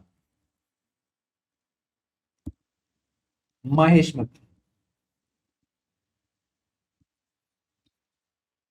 ਵੱਜੀ ਜਿਹੜਾ ਹੈਗਾ, ਵੱਜੀ ਜਿਹੜਾ ਮਹਾਜਨਪਦ ਹੈਗਾ, ਉਹਦੀ ਜਿਹੜੀ ਕੈਪੀਟਲ ਹੈਗੀ ਹੈ ਉਹ ਵੈਸ਼ਾਲੀ ਹੈ ਜੀ। So C is the right answer. Next ਅੱਗੇ ਵਧਦੇ ਹਾਂ ਆਪਾਂ। In Jain philosophy, the fundamental doctrine, the basic doctrine behind the Jain philosophy, ਤ੍ਰਿਰਤਨ ਦੀ ਜਦੋਂ ਆਪਾਂ ਗੱਲ ਕਰਦੇ ਹਾਂ ਉਹਦੇ ਵਿੱਚ ਕਿਹੜੇ ਟ੍ਰਾਇਡ ਦੀ ਗੱਲ ਹੁੰਦੀ ਹੈ? ਤਿੰਨ ਚੀਜ਼ਾਂ ਦੀ ਗੱਲ ਹੋਣੀ ਹੈ, ਇਹਨੂੰ 3 ਜੂਲਸ ਦੀ ਕੈਟਾਗਰੀ ਵਿੱਚ ਵੀ ਆਪਾਂ ਰੱਖਦੇ ਹਾਂ। ਕਿਹੜੀ ਤਿੰਨ ਚੀਜ਼ਾਂ ਹੈਗੀਆਂ ਜਿਹਨਾਂ ਦੀ ਗੱਲ ਹੋਣੀ ਹੈ? ਪਹਿਲਾ ਆਪਸ਼ਨ ਹੈ ਜੀ right faith, knowledge, right conduct, then speech, action, livelihood, then ahimsa, satya, ਅਸਤਿਆ, then ਬੁੱਧ, ਧੰਮ, ਸੰਗਾ। ਦੇਖੋ ਇਹਦੇ ਵਿੱਚ ਨਾ ਮੈਂ ਕਨਫਿਊਜ਼ ਕਰਨ ਵਾਸਤੇ ਤੁਹਾਨੂੰ ਜੈਨਿਜ਼ਮ ਤੇ ਬੁੱਧਿਜ਼ਮ ਦੇ ਆਈਡੀਆਜ਼ ਨੂੰ ਐਡ ਕੀਤਾ ਹੋਇਆ। ਬੁੱਧਿਜ਼ਮ ਦੇ ਕੇਸ 'ਚ ਆਪਾਂ 8 ਫੋਲਡ ਪਾਥ ਦੀ ਗੱਲ ਕਰਦੇ ਹਾਂ, ਉਹ ਇੰਪੋਰਟੈਂਟ ਹੈ ਦੋਸਤੋ। ਤੇ ਇਹਦਾ ਜਿਹੜਾ ਬੀ ਆਪਸ਼ਨ ਹੈਗਾ, ਇਹਦਾ ਜਿਹੜਾ ਬੀ ਆਪਸ਼ਨ ਹੈ ਰਾਈਟ ਸਪੀਚ ਹੋ ਗਿਆ, ਐਕਸ਼ਨ ਹੋ ਗਿਆ, ਲਾਈਵਲੀਹੁੱਡ, ਇਹ ਉਹਨਾਂ ਚੋਂ ਹੀ 8 ਚੋਂ ਹੀ ਚੱਕ ਕੇ ਮੈਂ ਤਿੰਨ ਆਪਸ਼ਨ ਪਾਏ ਹੋਏ, ਉਹਨਾਂ 8 ਫੋਲਡ ਪਾਥ ਚੋਂ ਹੀ ਚੱਕ ਕੇ ਮੈਂ ਤਿੰਨ ਆਪਸ਼ਨ ਪਾਏ ਹੋਏ ਆ, ਔਰ which is incorrect. ahimsa, satya, astya, again it has its association with the Jain philosophy, but ਉਹ ਤ੍ਰਿਰਤਨ ਦਾ ਪਾਰਟ ਨਹੀਂ ਹੈਗੇ। ਤਾਂ ਇਹ ਮੈਂ ਜਾਣਬੁੱਝ ਕੇ ਕੰਫਿਊਜ਼ ਕਰਨ ਵਾਸਤੇ ਪਾਇਆ ਹੋਵੇ। C is incorrect, ਦੋ they are associated with the Jain religion, ਪਰ ਇਹ ਤ੍ਰਿਰਤਨ ਦਾ ਪਾਰਟ ਦੋਸਤੋ ਨਹੀਂ ਹੈਗੇ। ਬੁੱਧ, ਧੰਮ, ਸੰਘਾ, ਅਗੇਨ ਬੁੱਧਿਜ਼ਮ ਦਾ ਪਾਰਟ, ਜੈਨਿਜ਼ਮ ਦਾ ਪਾਰਟ ਨਹੀਂ ਹੈਗੇ। ਇਹ ਆਪਸ਼ਨ ਜਿਹੜਾ ਹੈਗਾ right faith, knowledge and right conduct, ਇਹ ਜਿਹੜਾ ਹੈਗਾ ਜੀ ਦੋਸਤੋ, ਆਹ ਜਿਹੜਾ ਹੈਗਾ ਇਹ ਟ੍ਰਾਇਰਤਨ ਜਾਂ ਫਿਰ ਤ੍ਰਿਰਤਨ ਸੌਰੀ ਜਾਂ ਫਿਰ ਟ੍ਰਾਇਡ ਦਾ ਪਾਰਟ ਬਣਦਾ, 3 ਜੂਲਸ ਦਾ ਪਾਰਟ। ਇਹ is the right answer. Next, the split of Buddhist sangha into Mahayana and Hinayana. Mahayana ਤੇ ਹੀਨਯਾਨ ਜੋ ਕਿ ਦੋ ਅੱਜ ਦੇ ਟਾਈਮ 'ਚ ਤੁਹਾਨੂੰ ਮੇਜਰ ਗਰੁੱਪ ਦੇਖਣ ਨੂੰ ਮਿਲਦੇ ਆ ਬੁੱਧਿਜ਼ਮ ਦੇ ਕੇਸ 'ਚ, ਉਹ ਕਹਿੰਦੇ ਕਿਹੜੇ ਬੁੱਧਿਸਟ ਕਾਉਂਸਲ ਦੇ ਵਿੱਚ ਫਾਈਨਲਾਈਜ਼ ਹੋਏ ਸੀਗੇ? ਫਰਸਟ ਕਾਉਂਸਲ, ਸੈਕੰਡ, ਥਰਡ ਜਾਂ ਫਿਰ ਫੋਰਥ? ਹੁਣ ਬੁੱਧਿਜ਼ਮ ਦੀ ਜਿਹੜੀ 4 ਕਾਉਂਸਲਸ ਹੈ ਉਹਨਾਂ ਤੋਂ ਕੁਐਸਚਨ ਤੁਹਾਨੂੰ ਬਹੁਤ ਜ਼ਿਆਦਾ ਹਾਈ ਚਾਂਸ ਹੈ ਪੁੱਛਣ ਨੂੰ ਮਿਲ ਸਕਦਾ ਹੈ। ਤੁਹਾਨੂੰ ਪਤਾ ਹੋਣਾ ਚਾਹੀਦਾ ਕਿ ਫਰਸਟ ਬੁੱਧਿਸਟ ਕਾਉਂਸਲ ਕਦੋਂ ਹੋਈ ਸੀਗੀ? ਰਾਈਟ, ਉਹ ਹੋਈ ਸੀਗੀ 483 BC ਦੇ ਵਿੱਚ। ਕਿਹੜੀ ਜਗ੍ਹਾ ਹੋਈ ਸੀਗੀ ਉਹ ਤੁਹਾਨੂੰ ਪਤਾ ਹੋਣਾ ਚਾਹੀਦਾ ਹੈ। Rajgriha is the place. ਕਿਨੇ ਕਰਾਈ ਸੀਗੀ ਇਹ ਪਤਾ ਹੋਣਾ ਚਾਹੀਦਾ। ਹਾਰੇਨੱਕਾ ਡਾਇਨੈਸਟੀ ਦੇ ਆਜ਼ਾਦ ਸ਼ਤਰੂ ਨੇ ਕਰਾਈ ਸੀਗੀ। ਤੇ ਫਿਰ ਕਿਹਦੀ ਪ੍ਰੈਜ਼ੀਡੈਂਟਸ਼ਿਪ ਦੇ ਅੰਡਰ ਹੋਈ ਸੀਗੀ ਇਹ ਵੀ ਪਤਾ ਹੋਣਾ ਚਾਹੀਦਾ ਹੈ। ਪ੍ਰੈਜ਼ੀਡੈਂਟ ਕੌਣ ਸੀਗਾ ਇਹਦਾ? ਪ੍ਰੈਜ਼ੀਡੈਂਟ ਸੀਗਾ ਮਹਾ ਕਸੱਪਾ। ਹੋ ਸਕਦਾ ਮੈਂ ਸਪੈਲਿੰਗ ਕਿਤੇ ਗਲਤ ਕਰਦਾ, ਪਰ ਤੁਹਾਨੂੰ ਪਤਾ ਹੋਣਾ ਚਾਹੀਦਾ ਮੈਂ ਕਿਹਦੀ ਗੱਲ ਕਰ ਰਿਹਾ। ਫਿਰ ਇਹਦੇ ਵਿੱਚ ਹੋਇਆ ਕੀ ਸੀਗਾ? ਇਹ ਪਰਪਸ ਸੀਗਾ ਕਿ ਸਿਰਫ ਬੁੱਧਾ ਦੀ ਹੁਣੇ ਡੈਥ ਹੋਈ ਹੈ, ਬੁੱਧ ਦੀ, ਤਾਂ ਜੋ ਉਹਨਾਂ ਦੇ ਪ੍ਰਿੰਸੀਪਲਸ ਹੈਗੇ ਉਹਨਾਂ ਨੂੰ ਆਪਾਂ ਕੰਪਾਈਲ ਕਰ ਲੈਂਦੇ ਆ। ਉਹਨਾਂ ਨੇ ਕੀ ਕੀ ਕਿਹਾ, ਉਹਨਾਂ ਨੇ ਮਨਾਸਟਿਕ ਕੋਡ ਕੀ ਸੀਗਾ, ਜਿਹੜੇ ਸੰਘ ਦੇ ਮੈਂਬਰ ਹੁੰਦੇ ਆ ਉਹਨਾਂ ਨੂੰ ਕੀ ਕੋਡ ਫੋਲੋ ਕਰਨਾ ਹੈ, ਇਹ ਵੀ ਬੁੱਧ ਨੇ ਦੱਸਿਆ ਹੋਣਾ। ਤੇ ਬੁੱਧ ਦੀ ਜਿਹੜੀ ਟੀਚਿੰਗਸ ਹੈ ਉਹ ਵੀ ਕਿਸੇ ਨੂੰ ਦੱਸੀਆਂ ਹੋਣੀਆਂ ਉਹਨਾਂ ਨੇ। ਤਾਂ ਉਹਨਾਂ ਨੂੰ ਕਿਹਾ ਜਾਏ ਕਿ ਕੰਪਾਈਲ ਕਰ ਲੈਂਦੇ ਇੱਕ ਵਾਰੀ, ਤਾਂ ਕਿ ਅੱਗੇ ਉਹ ਟੀਚਿੰਗਸ ਨੂੰ ਆਪਾਂ ਅੱਗੇ ਲੈ ਜਾਂਦੇ। ਤਾਂ ਉਹਦੇ ਦੋ ਕੰਪਾਈਲੇਸ਼ਨਸ ਹੋਈ ਸੀਗੀ, ਇੱਕ ਸੀਗੀ ਜੀ ਵਿਨੇ ਪਿਤਾਕ, ਦੂਜੀ ਹੋਈ ਸੀਗੀ ਜੀ ਸੂਤ ਪਿਤਾਕ।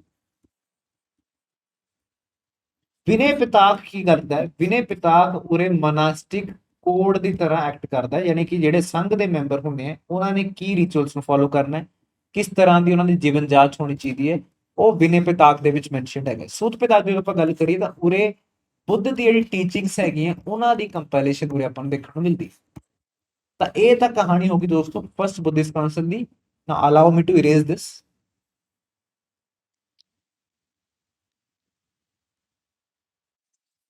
ਹੁਣ ਆਪਾਂ ਗੱਲ ਕਰਦੇ ਹਾਂ second Buddhist council.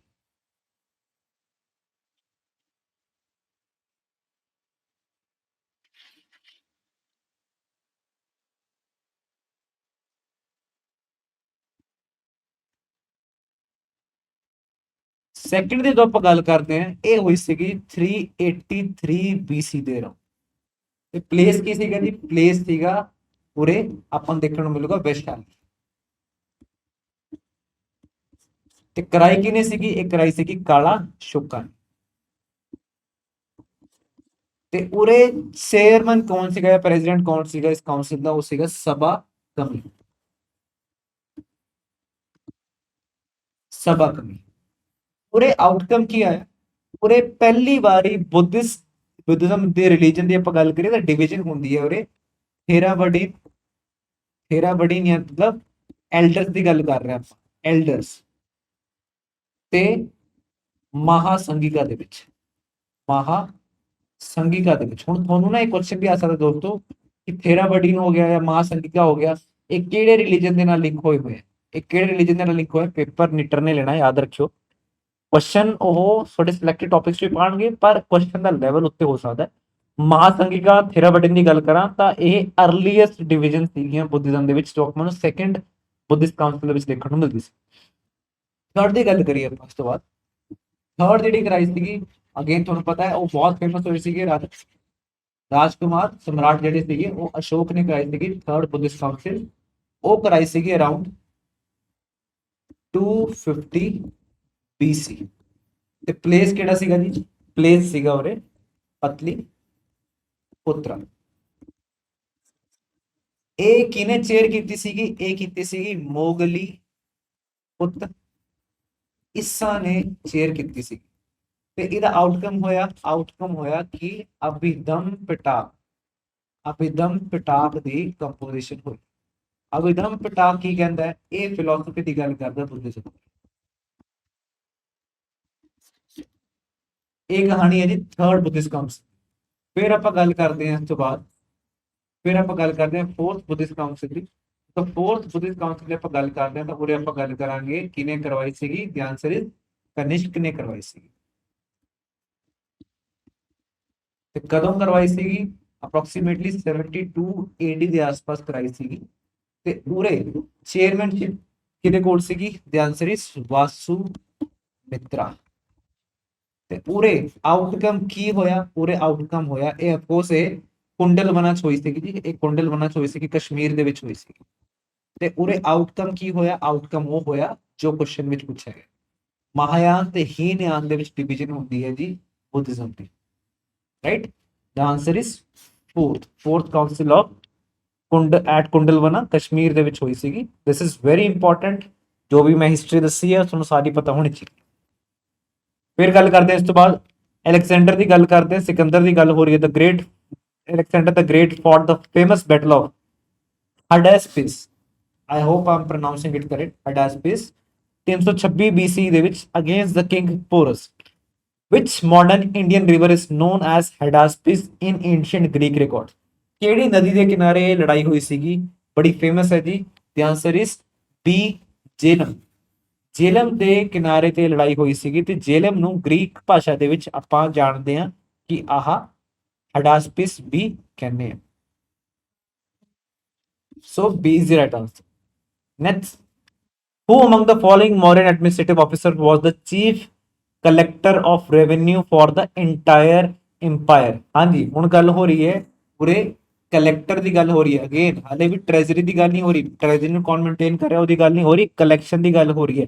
Option A samarta, option B sannidhata, ਫਿਰ sitadhyaksha, then panyadhyaksha. The answer is samarta. ਇਹ ਸਮਰਤਾ ਦੀ ਗੱਲ ਹੋ ਰਹੀ ਹੈ ਕਿਉਂਕਿ ਉਰੇ ਆਪਾਂ ਗੱਲ ਕਰ ਰਹੇ ਕਲੈਕਸ਼ਨ ਦੀ। ਜੇ ਟ੍ਰੈਜਰੀ ਮੇਨਟੇਨ ਕਰਨ ਦੀ ਗੱਲ ਹੁੰਦੀ ਤਾਂ ਦੋਸਤੋ ਗੱਲ ਹੁੰਦੀ ਸਨੀ ਦੱਤਾ ਦੀ। ਇਹ ਦੋ ਕਨਫਿਊਜ਼ ਕਰਨ ਵਾਲੀ ਚੀਜ਼ਾਂ ਹੁੰਦੀਆਂ, ਪਹਿਲਾਂ ਵੀ ਆਪਾਂ ਕਰਕੇ ਆਏ ਆ।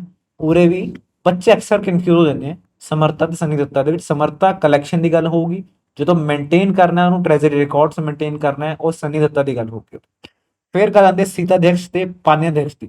ਜਦੋਂ ਵੀ ਵਰਡ ਸੀਤਾ ਆ ਗਿਆ ਨਾ, ਸੀਤਾ ਦੇ ਨਾਲ ਲਿੰਕ ਕਰੋ ਐਗਰੀਕਲਚਰ। ਐਗਰੀਕਲਚਰ ਨੂੰ ਲਿੰਕ ਕਰੋ ਲੈਂਡ ਨੂੰ ਲਿੰਕ ਕਰੋ, ਜ਼ਮੀਨ ਨੂੰ ਲਿੰਕ ਕਰੋ। ਤਾਂ ਜਦੋਂ ਆਪਾਂ ਐਗਰੀਕਲਚਰ ਲੈਂਡ ਦੀ ਗੱਲ ਕਰਦੇ ਹਾਂ, ਉਹਦੀ ਮੇਨਟੇਨੈਂਸ ਦੀ ਗੱਲ ਕਰਦੇ ਹਾਂ, ਉਹ ਕਿਹਦੇ ਨਾਲ ਲਿੰਕ ਹੋ ਰਹੀ? ਸੀਤਾਧਿਅਕਸ਼। ਇਹਦੀ ਜ਼ਿੰਮੇਵਾਰੀ ਬਣਦੀ ਹੈ ਰਾਇਲ ਲੈਂਡ ਨੂੰ ਮੇਨਟੇਨ ਕਰਨਾ। ਫਿਰ ਆਪਾਂ ਗੱਲ ਕਰਦੇ ਹਾਂ ਪਾਨਿਆਧਿਅਕਸ਼ ਦੀ। ਪਾਨਿਆ ਪਾਨਿਆਂ ਦੀ ਜਦੋਂ ਆਪਾਂ ਗੱਲ ਕਰਦੇ ਹਾਂ, ਆਪਾਂ ਕਮਰਸ ਦੀ ਗੱਲ ਕਰਦੇ ਹਾਂ, ਆਪਾਂ ਮਾਰਕੀਟ ਦੀ ਗੱਲ ਕਰਦੇ ਹਾਂ। ਯਾਨੀ ਕਿ ਮੌਰੀਆ ਦੇ ਟਾਈਮ ਤੇ ਜਿਹੜੀ ਮਾਰਕੀਟ ਸੀਗੀਆਂ, ਮਾਰਕੀਟਸ ਨੂੰ ਕੌਣ ਰੈਗੂਲੇਟ ਕਰਦਾ ਸੀਗਾ? Panyadhyaksha. D is the right answer. Question पूछा जा सकता है, इंपॉर्टेंट है। Sorry, D is not the right answer, sorry, samarta. Anyways, चलिए। In which of his minor rock edicts does Emperor Ashok explicitly mention his own personal name, Ashok, instead of his customary royal titles like Devanampiya and Piyadasi? Ashok ने across his territory ਉਹਨਾਂ ਨੇ rock addicts ਇਰੈਕਟ ਕੀਤੇ, pillar addicts ਉਹਨਾਂ ਨੇ ਉੱਥੇ ਰਖਵਾਏ।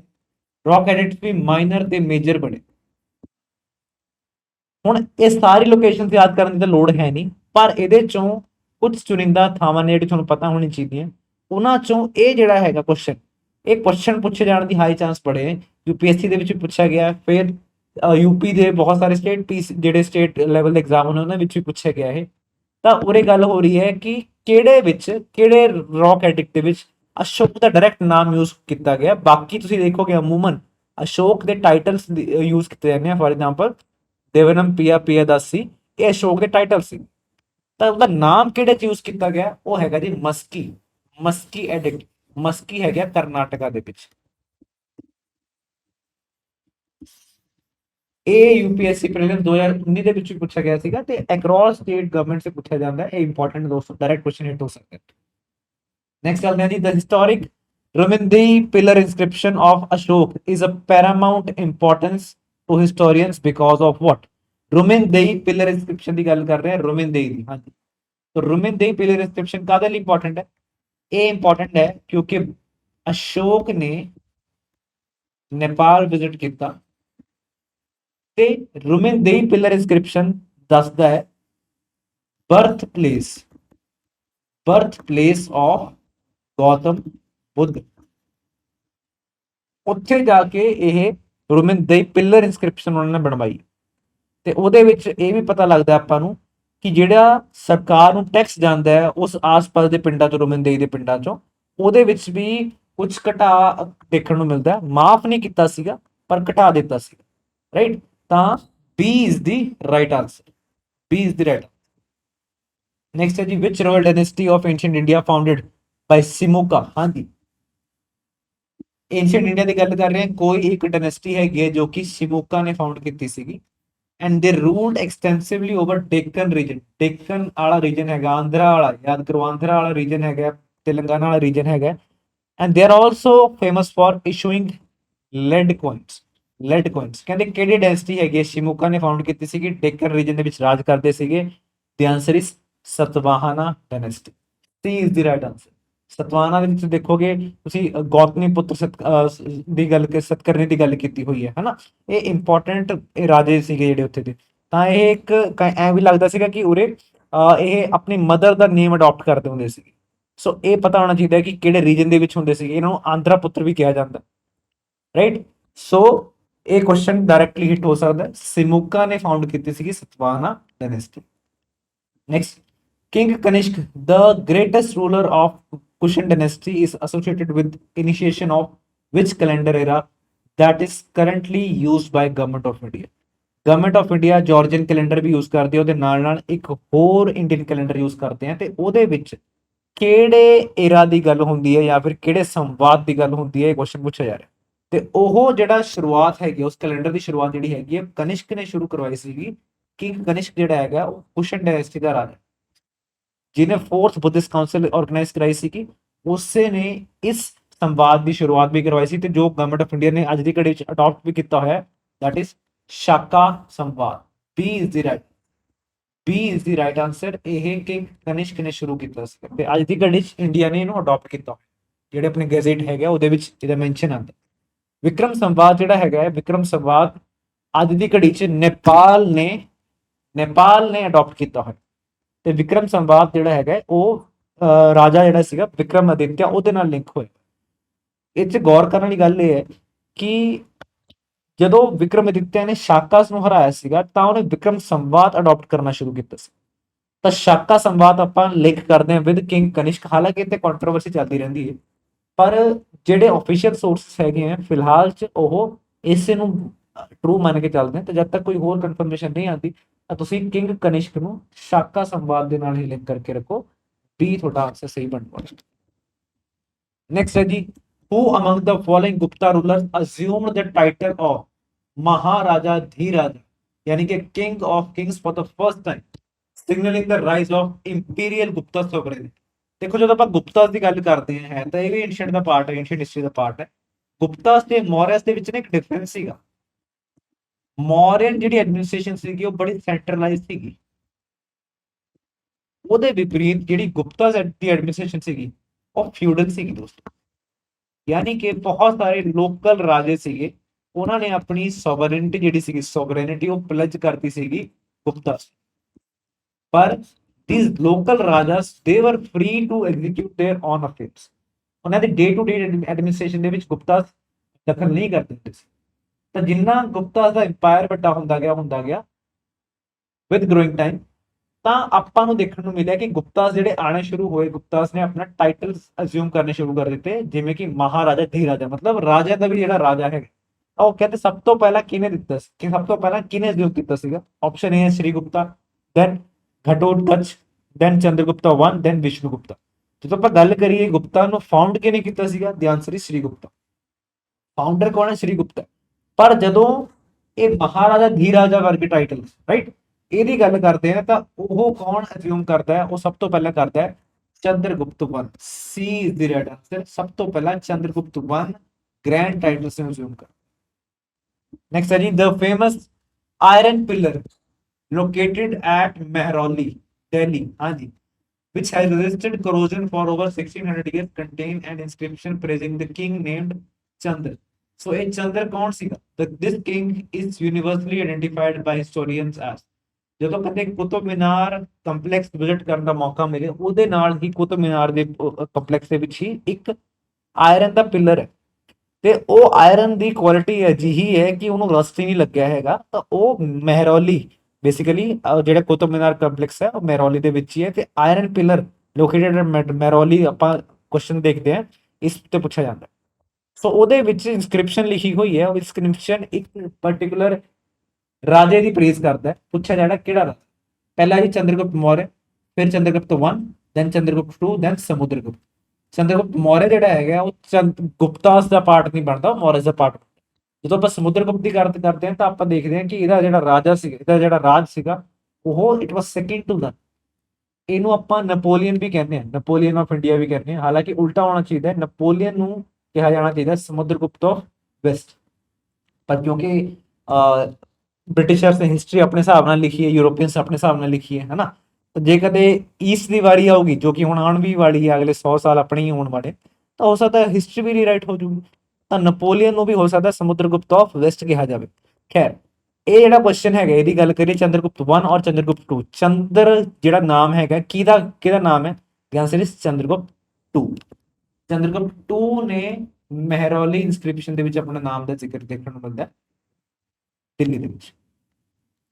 ਹਾਂਜੀ, who among the following ancient scholars was not a member of Navratnas patronized in the royal court of Chandragupta II? Chandragupta II is also known for housing Navratnas, 9 important jewels, है ना। ਉਹ 9 jewels ਕਿਹੜੇ ਕਿਹੜੇ ਤੁਹਾਨੂੰ ਪਤਾ ਹੋਣਾ ਚਾਹੀਦਾ ਦੋਸਤੋ। ਉਹਨਾਂ ਚੋਂ ਹੀ ਕੁਐਸਚਨ ਆਪਾਂ ਪੁੱਛਿਆ ਹੋਇਆ, ਕਹਿੰਦੇ ਕਿਹੜੇ ਹੈਗਾ ਜਿਹੜਾ ਨਵਰਤਨ ਦਾ ਪਾਰਟ ਨਹੀਂ ਹੈਗਾ। ਆਪਸ਼ਨ ਹੈ ਕਾਲੀਦਾਸ, ਦੈਨ ਵਾਰਾਮੀਰਾ, ਦੈਨ ਅਮਰ ਸਿੰਹਾ, ਦੈਨ ਬਾਨਭਟ। ਇਹਦੇ ਚੋਂ ਕਿਹੜਾ ਹੈਗਾ ਜਿਹੜਾ ਆਪਸ਼ਨ ਨਹੀਂ ਹੈਗਾ? ਦੀ ਆਪਸ਼ਨ ਇਜ਼ ਬਾਨਭਟ। ਡੀ ਬਾਨਭਟ ਜਿਹੜਾ ਹੈਗਾ ਉਹ ਇਹਦਾ ਪਾਰਟ ਨਹੀਂ ਹੈਗਾ, ਕਰਾਊਨ ਦਾ ਜਾਂ 9 ਜੂਲਸ ਦਾ ਪਾਰਟ ਨਹੀਂ ਹੈਗਾ। ਬਾਨਭਟ ਤੁਸੀਂ ਦੇਖੋਗੇ ਤਾਂ ਉਹ ਹਰਸ਼ਾ ਨਾਲ ਲਿੰਕ ਹੈ, ਹਰਸ਼ਵਰਧਨ ਨਾਲ ਲਿੰਕ ਹੈ ਜੀ। ਹਰਸ਼ ਚਰਿੱਤਰ ਲਿਖੀ ਸੀਗੀ ਬਾਨਭਟ, ਤਾਂ ਉਹ ਹਰਸ਼ਾ ਦੀ ਏਜ ਦਾ ਸੀਗਾ, ਪੋਸਟ ਗੁਪਤਾ ਏਜ ਦਾ ਸੀਗਾ, ਗੁਪਤਾ ਏਜ ਦਾ ਨਹੀਂ ਸੀਗਾ। ਕਾਲੀਦਾਸ ਦੀ ਗੱਲ ਕਰੀਏ, ਵਾਰਾਮੀਰਾ ਦੀ ਗੱਲ ਕਰੀਏ, ਅਮਰ ਸਿੰਹਾ ਦੀ ਗੱਲ ਕਰੀਏ, ਤਿੰਨੋਂ ਜਿਹੜੇ ਇੰਪੋਰਟੈਂਟ ਡਿਗਨਿਟਰੀਜ਼ ਨੇ ਜੋ ਚੰਦਰਗੁਪਤ 2 ਦੇ ਕੋਰਟ ਦੇ ਵਿੱਚ ਹੁੰਦੇ ਸੀ। ਨੈਕਸਟ, ਦ ਚਾਈਨੀਜ਼ ਬੁੱਧਿਸਟ ਮੌਂਕ ਫਾ ਹੀਨ ਕਹਿੰਦੇ ਕਿਹੜੇ ਰਾਜੇ ਦੇ ਰੇਨ ਦੇ ਵਿੱਚ ਆਏ ਸੀਗੇ? ਫਾ-ਹੀਨ ਦੀ ਗੱਲ ਹੋ ਰਹੀ ਹੈ।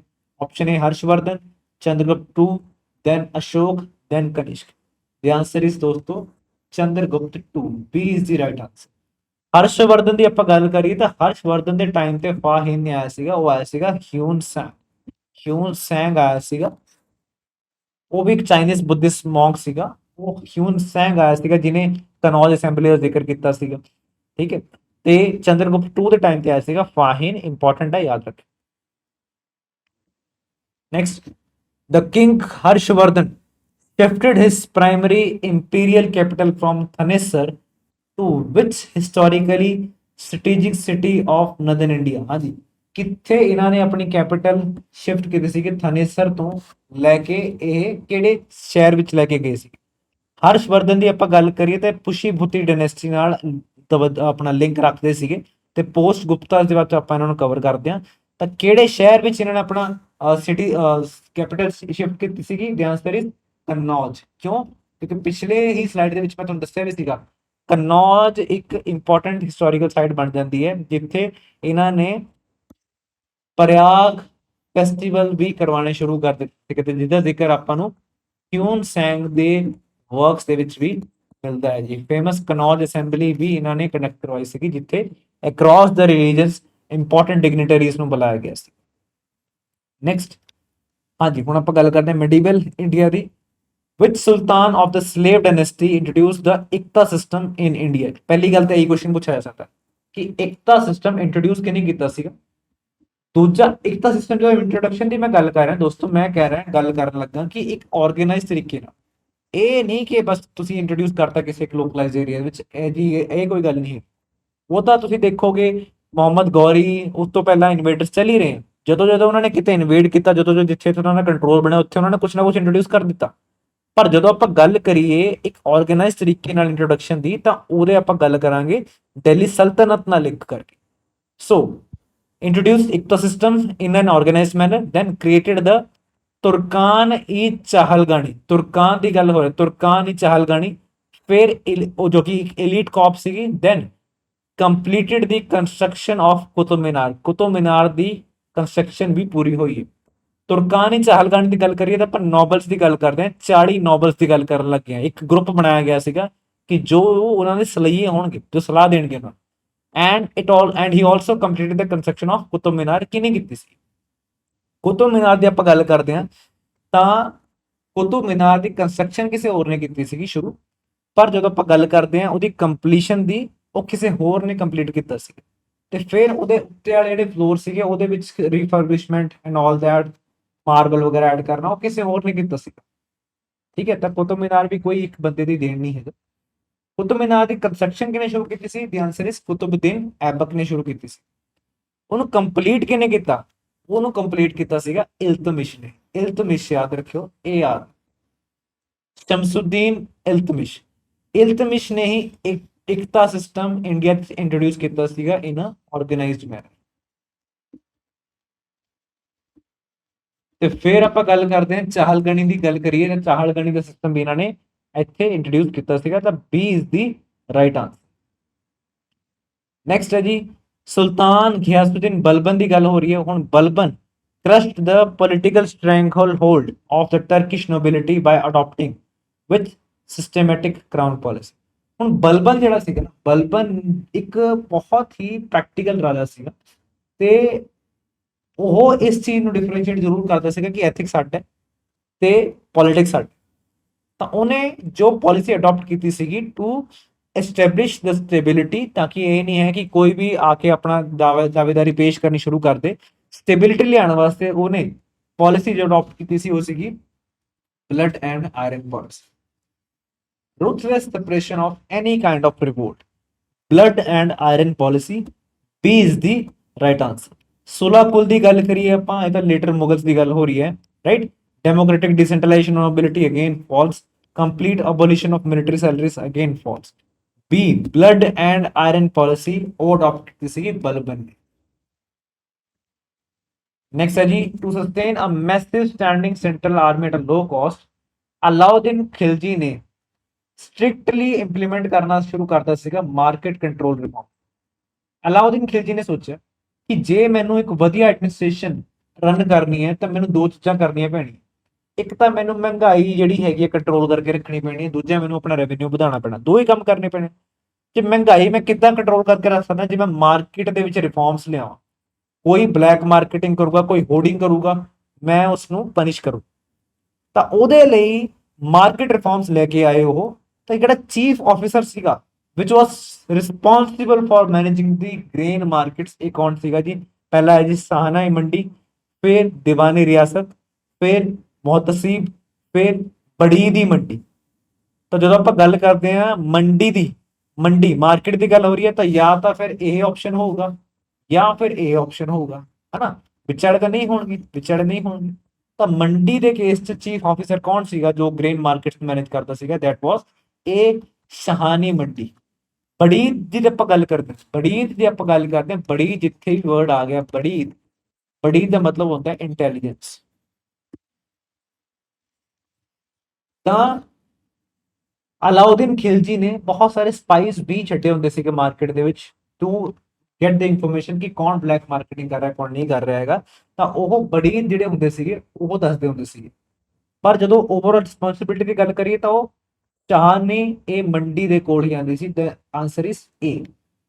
ਨੈਕਸਟ ਹੈ ਜੀ, what did the administrative reforms terms Dag and Chera signify under the military system of Alauddin Khilji? ਦਾਗ ਤੇ ਚਿਹਰੇ ਦੀ ਗੱਲ ਕਰ ਰਹੇ ਆਪਾਂ, ਦਾਗ ਤੇ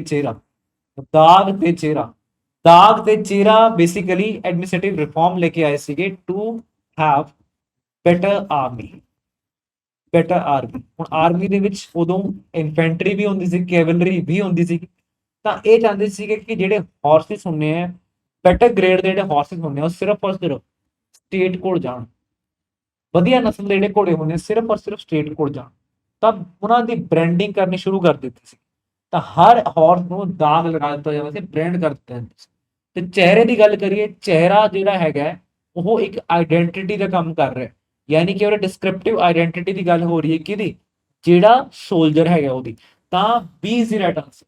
branding of war horses and maintaining descriptive identity role of the soldier.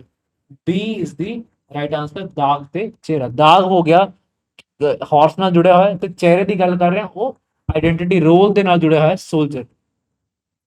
Next ਹੈ ਜੀ, which specialized department was created by Alauddin Khilji to target corrupt revenue officials and ensure collection of all outstanding land arrears? Land arrears ਮਤਲਬ ਉਰੇ ਆਪਾਂ ਗੱਲ ਕਰਨੇ ਆ ਕਿ ਜਿਹੜਾ ਵੀ ਲੈਂਡ ਰਿਲੇਟਡ ਟੈਕਸ ਸੀਗਾ ਉਹਦਾ ਬਕਾਇਆ ਜਿਹੜਾ ਪਿਆ ਹੋਇਆ ਸੀਗਾ, ਕਹਿੰਦੇ ਉਹ ਵੀ ਆਪਾਂ ਵਸੂਲਣਾ ਹੈ, ਤੇ ਉਹ ਕਰਪਟ ਜਿਹੜੇ ਰੈਵਨਿਊ ਆਫੀਸਰ ਸੀਗੇ ਉਹਨਾਂ ਤੋਂ ਵਸੂਲਣਾ। ਤਾਂ ਇਹ ਇੱਕ ਡਿਪਾਰਟਮੈਂਟ ਬਣਾਇਆ ਗਿਆ। ਆਪਸ਼ਨ ਏ ਹੈ ਦੀਵਾਨੀ ਅਰਸ, ਫਿਰ ਦੀਵਾਨੇ ਮੁਸਤਕਰਾਜ, ਫਿਰ ਦੀਵਾਨੇ ਕੋਹੀ, ਦੈਨ ਦੀਵਾਨੇ ਇਨਸ਼ਾ। ਜਦੋਂ ਆਪਾਂ ਗੱਲ ਕਰਦੇ ਹਾਂ ਦੀਵਾਨੇ ਅਰਸ ਦੀ ਗੱਲ ਕਰਦੇ ਹਾਂ, ਆਪਾਂ ਉਰੇ ਮਿਲਟਰੀ ਦੀ ਗੱਲ ਕਰਦੇ। ਜਦੋਂ ਆਪਾਂ ਦੀਵਾਨੀ ਕੋਹੀ ਦੀ ਗੱਲ ਕਰਦੇ ਹਾਂ, ਆਪਾਂ ਉਹ ਐਗਰੀਕਲਚਰ ਦੀ ਗੱਲ ਕਰਦੇ ਹਾਂ, ਤੇ ਇਹ ਬੇਸਿਕਲੀ ਤੁਗਲਕਸ ਨਾਲ ਲਿੰਕਡ ਸੀਗਾ, ਅਲਾਉਦੀਨ ਖਿਲਜੀ ਦਾ ਕੋਈ ਰੋਲ ਨਹੀਂ ਸੀ। ਇਨਸ਼ਾ ਦੀ ਜਦੋਂ ਆਪਾਂ ਗੱਲ ਕਰਦੇ ਦੀਵਾਨੇ ਇਨਸ਼ਾ ਦੀ ਗੱਲ ਕਰਦੇ ਹਾਂ, ਤਾਂ ਆਪਾਂ ਉਰੇ ਕੋਰਸਪੋਂਡੈਂਸ ਦੀ ਗੱਲ ਕਰਦੇ ਹਾਂ, ਗੱਲਬਾਤ ਕਰਨ ਦੀ ਗੱਲ ਕਰਦੇ, ਆਫੀਸ਼ੀਅਲ ਕਮਿਊਨੀਕੇਸ਼ਨ ਦੀ ਗੱਲ ਕਰਦੇ। ਸੋ ਜਦੋਂ ਆਪਾਂ ਕਰਪਟ ਆਫੀਸ਼ੀਅਲਸ ਤੋਂ ਰੈਵਨਿਊ ਲੈਣ ਦੀ ਗੱਲ ਕਰ ਰਹੇ ਹਾਂ, ਤਾਂ ਆਪਾਂ ਇੱਕ ਡਿਪਾਰਟਮੈਂਟ ਦੀ ਗੱਲ ਕਰਾਂਗੇ। ਦ answer is Deewane ਮੁਸਤਕਰਾਜ। B is the right answer, Deewane ਮੁਸਤਕਰਾਜ। Next ਹੈਗਾ ਜੀ ਮੁਗਲ ਨਾਲ link question.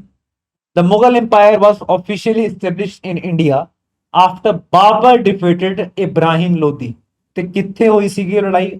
First battle of Panipat. ਤੇ ਕਿਹੜੇ ਸਾਲ ਦੇ ਵਿੱਚ ਹੋਈ ਸੀਗੀ ਜੀ? ਇਹ ਹੋਈ ਸੀਗੀ 1526 ਦੇ ਵਿੱਚ। 1526 ਦੇ ਵਿੱਚ ਫਸਟ ਬੈਟਲ ਆਫ ਪਾਨੀਪਤ ਲੜੀ ਗਈ ਸੀ, ਕਿਹਦੇ ਵਿੱਚ? ਬਾਬਰ ਐਂਡ ਇਬਰਾਹਿਮ ਲੋਧੀ। ਇਬਰਾਹਿਮ ਲੋਧੀ ਨੂੰ ਹਰਾਇਆ ਸੀਗਾ ਤੇ ਮੁਗਲ ਇੰਪਾਇਰ ਦੀ ਐਸਟੈਬਲਿਸ਼ਮੈਂਟ ਹੋ ਚੁੱਕੀ ਸੀ।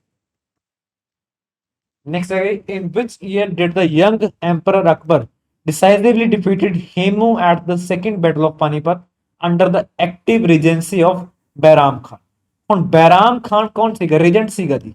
ਬੈਰਾਮ ਖਾਨ ਰੇਕ ਕਰਦਾ ਸੀਗਾ। ਬੈਰਾਮ ਖਾਨ ਇੱਕ ਆਈ ਵੁੱਡ ਸੇ ਇੱਕ ਮੈਂਟਰ ਦੀ ਤਰ੍ਹਾਂ ਐਕਟ ਕਰਦਾ ਸੀਗਾ ਅਕਬਰ ਨੂੰ, ਕਿਉਂਕਿ ਅਕਬਰ ਬਹੁਤ ਛੋਟਾ ਸੀ। ਸੋ ਇਨ ਵਿਚ year did the young Akbar ਡਿਸਾਈਸਿਵਲੀ ਡਿਫੀਟਡ Hemu? Hemu ਦੇ ਨਾਲ ਲੜਾਈ ਹੋਈ ਸੀਗੀ, ਸੈਕੰਡ ਬੈਟਲ ਆਫ ਪਾਨੀਪਤ ਹੋਈ ਸੀਗੀ, ਕਿਹੜੇ ਸਾਲ ਦੇ ਵਿੱਚ ਹੋਈ ਸੀ? ਇਹ ਕੁਐਸਚਨ ਹੈ। So answer is B 1556 CE। This is the right. Next है जी अंडर द मनसबदारी सिस्टम, जो कि अकबर ने इंट्रोड्यूस किया ਸੀਗਾ। Mansabdar again mansabdari system again administrative reform ਦਾ ਹੀ ਪਾਰਟ ਬਣਦਾ ਹੈ ਜੀ।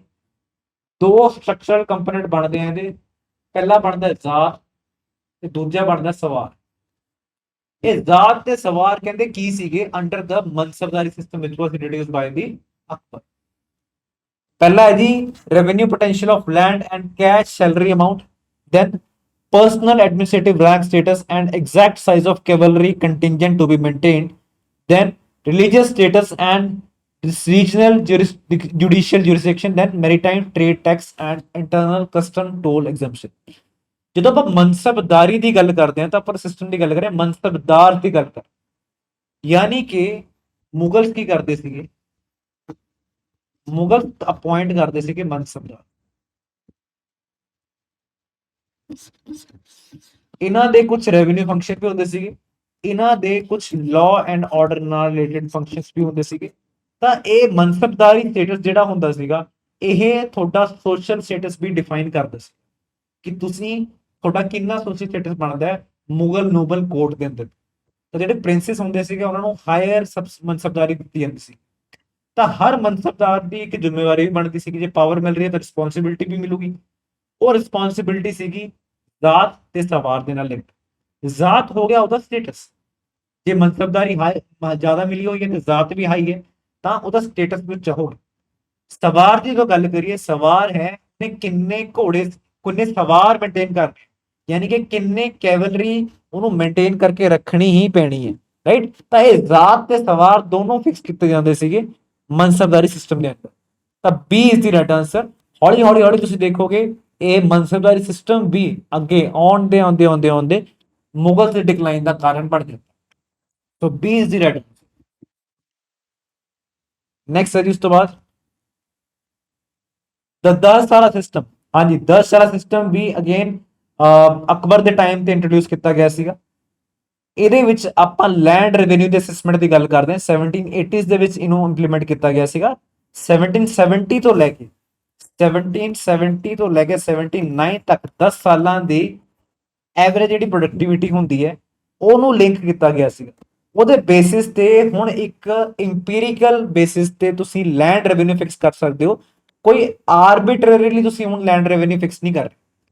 ਤਾਂ ਇਹ 10 ਸਾਲਾ ਸਿਸਟਮ ਇੰਟਰੋਡਿਊਸ ਕੀਤਾ ਗਿਆ ਸੀਗਾ for revenue, for collecting revenue, ਕਿ ਇਸ ਦੇ ਬੇਸ ਤੇ ਆਪਾਂ ਰੈਵਨਿਊ ਲਿਆ ਕਰਾਂਗੇ ਕਿ ਕੋਈ ਇੱਕ ਲੈਂਡ ਜਿਹੜੀ ਹੈਗੀ ਹੈ ਪਿਛਲੇ 10 ਸਾਲ ਦੇ ਵਿੱਚ ਐਵਰੇਜ ਪ੍ਰੋਡਿਊਸ ਕਿੰਨਾ ਦੇ ਰਹੀ ਹੈ।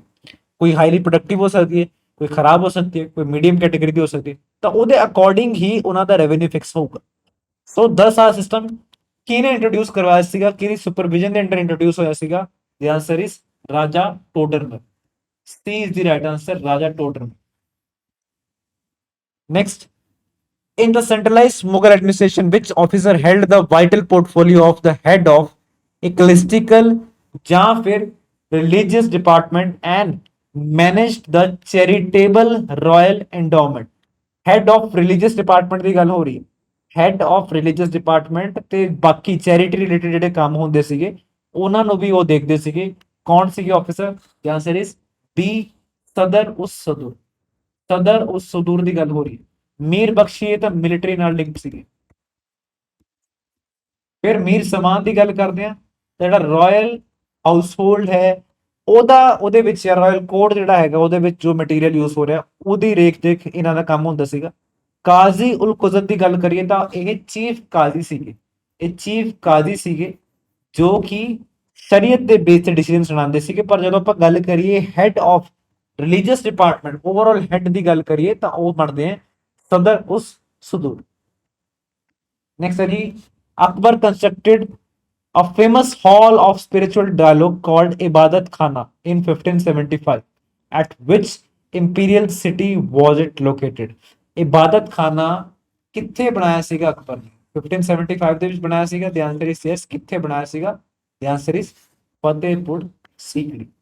Fatehpur Sikri. C is the right answer, ਜਿੱਥੇ ਅਕਬਰ ਨੇ ਆਪਣੀ ਕੈਪੀਟਲ ਵੀ ਸ਼ਿਫਟ ਕੀਤੀ ਸੀਗੀ। ਹਾਂਜੀ ਹੁਣ ਕ੍ਰੋਨੋਲੋਜੀਕਲ ਆਰਡਰ ਆਪਾਂ ਆਇਡੈਂਟੀਫਾਈ ਕਰਨਾ ਹੈ ਕਿ ਜਿਹੜਾ ਅਕਬਰ ਦੀ ਲਾਈਫ ਦੇ ਨਾਲ ਲਿੰਕ ਹੁੰਦਾ। ਸਭ ਤੋਂ ਪਹਿਲਾਂ ਕਿਹਾ ਜਾਂਦਾ ਹੈ ਅਬੋਲਿਸ਼ਨ ਆਫ ਜਿਜ਼ੀਆ ਦੀ, ਫਿਰ ਡੈਕਲੇਰੇਸ਼ਨ ਆਫ ਮਜ਼ਾਰ, ਫਿਰ ਪ੍ਰੋਕਲੇਮੇਸ਼ਨ ਆਫ ਦਿਨ ਏ ਇਲਾਹੀ। ਜਦੋਂ ਆਪਾਂ ਜਿਜ਼ੀਆ ਦੀ ਗੱਲ ਕਰਦੇ ਹਾਂ, ਜਿਜ਼ੀਆ ਜਿਹੜਾ ਹੈਗਾ ਉਹ ਇੱਕ ਰਿਲੀਜੀਅਸ ਟੈਕਸ ਸੀਗਾ ਔਨ ਨॉन ਮੁਸਲਿਮਸ, ਨॉन ਮੁਸਲਿਮਸ ਦੇ ਉੱਤੇ ਲਗਾਇਆ ਗਿਆ ਰਿਲੀਜੀਅਸ ਟੈਕਸ ਸੀਗਾ, ਤੇ ਉਹਨੂੰ ਅਬੋਲਿਸ਼ ਕੀਤਾ ਸੀਗਾ ਅਕਬਰ ਨੇ, ਇਫ ਆਮ ਨਾਟ ਰੋਂਗ 1564 ਦੇ ਵਿੱਚ ਇਹਨੂੰ ਅਬੋਲਿਸ਼ ਕਰ ਦਿੱਤਾ ਸੀ। ਫਿਰ ਆਪਾਂ ਗੱਲ ਕਰਦੇ ਹਾਂ ਮਾਜ਼ਰ ਦੀ, ਡਿਕਲੇਰੇਸ਼ਨ ਆਫ ਮਾਜ਼ਰ। ਇਹਦਾ ਜਿੱਦਾਂ ਮੈਨੂੰ ਲੱਗਦਾ ਕਿ ਸ਼ਾਇਦ 2024 ਦੇ ਯੂਪੀਐਸਸੀ ਪ੍ਰੀਲਿਮਸ ਵਿੱਚ ਕੁਐਸਚਨ ਪੁੱਛਿਆ ਗਿਆ ਸੀਗਾ ਕਿ ਮਾਜ਼ਰ ਕਿਹਦੇ ਨਾਲ ਲਿੰਕ ਹੁੰਦਾ, ਜਾਂ ਮੈਨੂੰ ਲੱਗਦਾ ਸ਼ਾਇਦ ਪੀਸੀਐਸ ਦੇ ਵਿੱਚ ਪੁੱਛਿਆ ਗਿਆ ਸੀਗਾ, ਸ਼ਾਇਦ ਇਸ ਵਾਰ ਦੇ ਪੀਸੀਐਸ ਵਿੱਚ ਪੁੱਛਿਆ ਗਿਆ ਸੀਗਾ, ਤਾਂ ਇਹ ਅਕਸਰ ਐਗਜ਼ਾਮ ਦੇ ਵਿੱਚ ਦੇਖਣ ਨੂੰ ਮਿਲਦਾ। ਮਾਜ਼ਰ ਦੀ ਜਦੋਂ ਆਪਾਂ ਗੱਲ ਕਰਦੇ ਹਾਂ ਇਨਫਾਲੀਬਿਲਿਟੀ ਡਿਕਰੀ ਦੀ ਗੱਲ ਕਰਦੇ, ਯਾਨੀ ਕਿ ਹੁਣ ਫਾਈਨਲ ਇੰਟਰਪ੍ਰੀਟੇਟਰ ਕੌਣ ਹੈ, ਸ਼ਰੀਅਤ ਦੇ ਮੁਤਾबिक ਜੇ ਕੋਈ ਚੀਜ਼ ਸਹੀ ਹੈ ਗਲਤ ਹੈ, ਉਹ ਕੌਣ ਇੰਟਰਪ੍ਰੀਟ ਕਰੂਗਾ, ਉਹ ਕਰੂਗਾ ਆਪ ਖੁਦ ਅਕਬਰ, ਮੁਗਲ ਐਮਪਰਰ ਅਕਬਰ ਕਰੂਗਾ। ਡਿਕਲੇਰੇਸ਼ਨ ਆਫ ਮਜ਼ਾਰ ਦਾ ਮਤਲਬ ਇਹ, ਪ੍ਰੋਕਲੇਮੇਸ਼ਨ ਆਫ ਦਿਨ ਇਲਾਹੀ ਦੀ ਮਤਲਬ ਦਿਨ ਏ ਇਲਾਹੀ ਇੱਕ ਨਵਾਂ ਧਰਮ ਬਣਾਉਣ ਦੀ ਕੋਸ਼ਿਸ਼ ਕੀਤੀ ਸੀਗੀ ਮੁਗਲ ਐਮਪਰਰ ਅਕਬਰ ਨੇ, ਜਿਹਦੇ ਵਿੱਚ ਉਹਨਾਂ ਨੇ ਕਿਹਾ ਸੀਗਾ ਕਿ ਆਪਾਂ ਹੁਣ ਅਕ੍ਰੋਸ ਦਾ ਰਿਲੀਜਨਸ ਲੋਕਾਂ ਨੂੰ ਲੈ ਕੇ ਆਵਾਂਗੇ, ਤੇ ਜੋ ਬੈਸਟ ਆਫ ਆਲ ਹੋਊਗਾ ਉਹ ਦਿਨ ਇਲਾਹੀ ਦੇ ਵਿੱਚ ਆਪਾਂ ਪਾ ਕੇ ਆਵਾਂਗੇ। ਪਰ ਇਹ ਆਫ ਕੋਰਸ ਉਸ ਟਾਈਮ ਦੀ ਸੋਸਾਇਟੀ ਦੇ ਮੁਤਾਬਕ ਇਹ ਕਾਰਗਰ ਨਹੀਂ ਵੀ ਹੋਣਾ ਸੀਗਾ, ਤੇ ਹੋਇਆ ਵੀ ਨਹੀਂ, ਡਿਸਪਾਈਟ ਕਿ ਉਹ Mughal emperor C, he had all the power, ਪਰ ਇਹ ਦਿਨ ਇਲਾਹੀ ਜਿਹੜਾ ਆਈਡੀਆ ਸੀਗਾ ਇਹ ਇੰਪਲੀਮੈਂਟ ਨਹੀਂ ਹੋ ਪਾਇਆ, ਸਕਸੈਸਫੁਲ ਨਹੀਂ ਹੋ ਪਾਇਆ। ਤਾਂ ਜਦੋਂ ਆਪਾਂ ਇਹਦੇ ਕ੍ਰੋਨੋਲੋਜੀਕਲ ਇਵੈਂਟਸ ਦੀ ਗੱਲ ਕਰਦੇ ਹਾਂ, ਤਾਂ ਸਭ ਤੋਂ ਪਹਿਲਾਂ ਅਬੋਲਿਸ਼ਨ ਆਫ ਜਿਜ਼ੀਆ ਹੋਇਆ ਸੀ, ਫਿਰ ਉਹਨਾਂ ਨੇ ਡਿਕਲੇਰੇਸ਼ਨ ਆਫ ਮਜ਼ਾਰ ਦਿੱਤਾ ਸੀਗਾ, ਦੈਟ ਇਜ਼ ਇਨਫਾਲੀਬਿਲਿਟੀ ਡਿਕਰੀ, ਫਿਰ ਉਹਨਾਂ ਨੇ ਗੱਲ ਕੀਤੀ ਸੀਗੀ ਪ੍ਰੋਕਲੇਮੇਸ਼ਨ ਆਫ ਦਿਨ ਇਲਾਹੀ ਦੀ, ਜਿਸ ਦਾ ਮੈਨੂੰ ਲੱਗਦਾ ਸ਼ਾਇਦ 1582 ਦੇ ਵਿੱਚ ਕੀਤੀ ਸੀ, ਇੱਕ ਵਾਰ ਫਿਰ ਵੀ ਚੈੱਕ ਕਰ ਲਿਓ, 1582 ਦੇ ਵਿੱਚ ਲਿਖੀ ਕੀਤੀ ਸੀਗੀ, ਇੱਕ ਵਾਰ ਚੈੱਕ ਕਰ ਲਿਓ, ਰਾਈਟ। तो A is the right answer. Next है जी, which medieval monarch of India defeated Humayun in the battle of Chausa. हाँ जी, ये इंपॉर्टेंट बैटल्स हैं दोस्तों, ये बहुत इंपॉर्टेंट बैटल्स ने। बैटल ऑफ चौसा की गल करा या फिर बैटल ऑफ बिलगीराम या फिर कन्नौज की गल करा, ਤੇ ਉਹਨਾਂ ਨੇ ਸੂਰ ਇੰਪਾਇਰ ਦੀ ਸਥਾਪਨਾ ਕੀਤੀ ਸੀਗੀ। ਕੌਣ ਸੀਗਾ? ਦ ਆਨਸਰ ਇਜ਼ ਸ਼ੇਰ ਸ਼ਾਹ ਸੂਰੀ। ਬੀ ਦੀ ਗੱਲ ਕਰਦੇ ਸ਼ੇਰ ਸ਼ਾਹ ਸੂਰੀ। ਦੇਖੋ ਇਹਨਾਂ ਨੇ ਨਾ ਸੂਰ ਇੰਪਾਇਰ ਜਾਂ ਫਿਰ ਅਫਗਾਨ ਇੰਪਾਇਰ ਦੀ ਸਥਾਪਨਾ ਕੀਤੀ ਸੀ। ਦੋ ਹਿਸ ਰੇਨ ਵਾਸ ਵੈਰੀ ਸ਼ਾਰਟ, ਪਰ ਉਸ ਸ਼ਾਰਟ ਟਰਮ ਦੇ ਵਿੱਚ ਵੀ ਇਹਨਾਂ ਨੇ ਬਹੁਤ ਕਾਰਗਰ ਕੰਮ ਕੀਤੇ ਸੀ। ਤੁਸੀਂ ਸ਼ੇਰ ਸ਼ਾਹ ਸੂਰੀ ਮਾਰਗ ਬਾਰੇ ਸੁਣਿਆ ਹੋਣਾ, ਜੋ ਕਿ ਕਲਕੱਤਾ ਤੋਂ ਸ਼ੁਰੂ ਹੁੰਦਾ ਹੈ, ਜਿਹਨੂੰ ਆਪਾਂ ਜੀਟੀ ਰੋਡ ਵੀ ਕਹਿੰਦੇ, ਗ੍ਰੈਂਡ ਟਰੰਕ ਰੋਡ ਵੀ ਕਰਦੇ, ਕਲਕੱਤਾ ਤੋਂ ਲਾਹੌਰ ਤੱਕ ਕਨੈਕਟ ਕਰ। ਉਹ ਇਹਨਾਂ ਦੇ ਹੀ ਟਾਈਮ ਤੇ ਉਹਨੂੰ ਰੀਫਰਬਿਸ਼ ਕੀਤਾ ਗਿਆ ਸੀਗਾ, ਉਹਨੂੰ ਚੱਲਣ ਲਾਇਕ ਬਣਾਇਆ ਗਿਆ ਸੀ ਵਧੀਆ ਤਰੀਕੇ ਨਾਲ। ਤੇ ਕਿਹਾ ਜਾਂਦਾ ਹੈ ਕਿ ਇੰਨੀ ਸਟ੍ਰਿਕਟਨੈਸ ਹੁੰਦੀ ਸੀਗੀ ਇਸ ਜੀਟੀ ਰੋਡ ਤੇ ਕਿ ਕੋਈ ਵੀ ਚੋਰ ਡਕੈਤ ਉਰੇ ਦੇਖਣ ਨੂੰ ਨਹੀਂ ਮਿਲਦਾ ਸੀਗਾ, ਕਿਉਂਕਿ ਇਹਨਾਂ ਨੇ ਡਿਊਟੀ ਲਗਾਈ ਹੁੰਦੀ ਸੀਗੀ ਉੱਥੇ ਦੇ ਚੌਧਰੀ ਦੀ। ਤਾਂ ਬੇਸਿਕਲੀ ਇਹ ਕਹਿੰਦੇ ਸੀਗੇ ਕਿ ਜੇ ਕਿਸੇ ਦਾ ਸਮਾਨ ਕੋਈ ਚੋਰੀ ਹੁੰਦਾ ਹੈ ਤਾਂ ਉੱਥੇ ਦਾ ਚੌਧਰੀ ਜ਼ਿੰਮੇਵਾਰ ਹੋਊਗਾ। ਇਹ ਕਹਿੰਦੇ ਸੀ ਯਾਰ ਕੋਈ ਵੀ ਜੇ ਕੋਈ ਚੋਰ ਹੈਗਾ ਤਾਂ ਉੱਥੇ ਦੇ ਚੌਧਰੀ ਨੂੰ, ਜੋ ਉੱਥੇ ਦਾ ਲਾਅ ਐਂਡ ਆਰਡਰ ਦੇਖ ਰਿਹਾ, ਉਹਨੂੰ ਪਤਾ ਹੋਊਗਾ ਕੌਣ ਚੋਰ ਹੈ ਕੌਣ ਨਹੀਂ ਹੈਗਾ। ਤਾਂ ਜੇ ਕੋਈ ਚੋਰ ਚੋਰੀ ਕਰਕੇ ਲੈ ਗਿਆ ਤਾਂ ਉੱਥੇ ਦੀ ਭਰਪਾਈ ਕੌਣ ਕਰੂਗਾ? ਉੱਥੇ ਦਾ ਚੌਧਰੀ ਕਰੂਗਾ। ਤਾਂ ਇੰਨੀ ਸਟ੍ਰਿਕਟਨੈਸ ਹੁੰਦੀ ਸੀ, ਇਹ ਲਿਖਿਆ ਜਾਂਦਾ ਕਿਤਾਬਾਂ ਦੇ ਵਿੱਚ। ਸੋ ਅਫਗਾਨ ਇੰਪਾਇਰ ਐਸਟੈਬਲਿਸ਼ ਕੀਤਾ ਸੀਗਾ Sher Shah Suri is the right. Next ਹੈਗਾ ਜੀ, introduction of a standard highly pure silver coin called rupiya. ਹਾਂਜੀ, ਰੁਪਈਆ ਦੀ ਇੰਟਰੋਡਕਸ਼ਨ ਕਿਹਨੇ ਕੀਤੀ ਸੀਗੀ? Which was a silver coin. ਤੇ ਉਹਨੇ ਅਗੇਨ ਇੰਡੀਅਨ ਦੀ ਜਿਹੜੀ ਮਾਡਰਨ ਕਰੰਸੀ ਹੈਗੀ ਹੈ ਉਹਦੇ ਵਿੱਚ ਵੀ ਬਹੁਤ ਵੱਡਾ ਰੋਲ ਪਲੇ ਕੀਤਾ ਸੀਗਾ। ਤਾਂ ਆਪਾਂ ਵੀ ਇੰਡੀਆ ਦੇ ਕੇਸ ਆਪਾਂ ਰੁਪਈਏ ਦੀ ਗੱਲ ਕਰਦੇ ਹਾਂ, ਤਾਂ ਇਹ ਜਿਹੜਾ ਰੁਪਈਆ ਸਭ ਤੋਂ ਪਹਿਲਾਂ ਸਿਲਵਰ ਕੋਇਨ ਦੇ ਫਾਰਮ ਚ ਕਿਹਨੇ ਇੰਟਰੋਡਿਊਸ ਕੀਤਾ ਸੀਗਾ? ਦ ਆਨਸਰ ਇਜ਼ ਸ਼ੇਰ ਸ਼ਾਹ ਸੂਰੀ। ਸੀ ਇਜ਼ ਦੀ ਰਾਈਟ। ਫਿਰ ਆਪਾਂ ਗੱਲ ਕਰਦੇ ਹਾਂ ਜੀ ਵਿਜੇਨਗਰ ਇੰਪਾਇਰ ਦੀ। ਵਿਜੇਨਗਰ ਇੰਪਾਇਰ ਸਭ ਤੋਂ ਪਹਿਲਾਂ ਤੁਹਾਨੂੰ ਪਤਾ ਹੋਣਾ ਚਾਹੀਦਾ ਹੈ ਕਿ ਕਿੱਥੇ ਐਸਟੈਬਲਿਸ਼ ਸੀਗਾ। ਇੰਪੋਰਟੈਂਟ ਹੈ ਜੀ, ਤੁੰਗਭਦਰਾ ਰਿਵਰ ਹੈਗਾ, ਤੁੰਗਭਦਰਾ ਰਿਵਰ। ਤੁੰਗਭਦਰਾ ਰਿਵਰ ਤੇ ਅੱਜ ਇਹਦੀ ਕੈਪੀਟਲ ਦੇਖਣ ਨੂੰ ਮਿਲਦੀ ਹੈ ਹੰਪੀ। ਹੰਪੀ ਕਿਹਦੀ ਕੈਪੀਟਲ ਸੀਗੀ? ਵਿਜੇਨਗਰ ਇੰਪਾਇਰ। ਸੋ ਦੋ ਬ੍ਰਦਰਸ ਨੇ ਐਸਟੈਬਲਿਸ਼ ਕੀਤਾ ਸੀਗਾ, ਹਰੀਹਰ ਤੇ ਬੁੱਕਾ ਨੇ। ਕਦੋਂ ਕੀਤਾ ਸੀਗਾ? 1336 ਦੇ ਵਿੱਚ। ਕਿਹੜਾ ਕੰਟੈਂਪਰਰੀ ਦਿੱਲੀ ਸੁਲਤਾਨ ਸੀਗਾ ਉਸ ਟਾਈਮ ਤੇ? ਵਾਸ ਰੂਲਿੰਗ ਵੈਨ ਦਿਸ ਇੰਪਾਇਰ ਇਮਰਜਡ। ਇਹ ਕੁਐਸਚਨ ਪੁੱਛਿਆ ਯਾਰ। ਇੱਕ ਤੁਗਲਕ ਦੇ ਕੇਸ ਸੁਲਤਾਨ ਆਇਆ ਸੀਗਾ ਜਿਹਦਾ ਨਾਮ ਸੀਗਾ ਮੁਹੰਮਦ ਬਿਨ ਤੁਗਲਕ। ਮੁਹੰਮਦ ਬਿਨ ਤੁਗਲਕ ਤੋਂ ਬੇਸਿਕਲੀ ਐਮਪਾਇਰ ਸਾਂਭਿਆ ਨਹੀਂ ਗਿਆ। ਹੀ ਵਾਸ, ਕਿਹਾ ਜਾਂਦਾ ਹੈ ਕਿ at times he was too ahead of his time, ਜਾਂ ਫਿਰ ਹੀ ਇਹਦੇ ਬਾਰੇ ਕਿਹਾ ਜਾਂਦਾ ਕਿ ਇਹ ਪੂਅਰ ਪਲੈਨਰ ਸੀਗਾ, ਇਹ ਪਲਾਨ ਨਹੀਂ ਕਰਕੇ ਚੱਲਦਾ ਸੀਗਾ, ਇਹ ਬੜਾ ਹੈਸਟੀਲੀ ਮਤਲਬ ਬੜੇ ਛੇਤੀ ਹੀ ਡਿਸੀਜਨ ਲੈਣ ਦੀ ਕੋਸ਼ਿਸ਼ ਕਰਦਾ ਸੀਗਾ ਤੇ ਉਹ ਡਿਸੀਜਨ ਕਾਰਗਰ ਵੀ ਸਾਬਿਤ ਨਹੀਂ ਹੁੰਦੇ ਸੀ।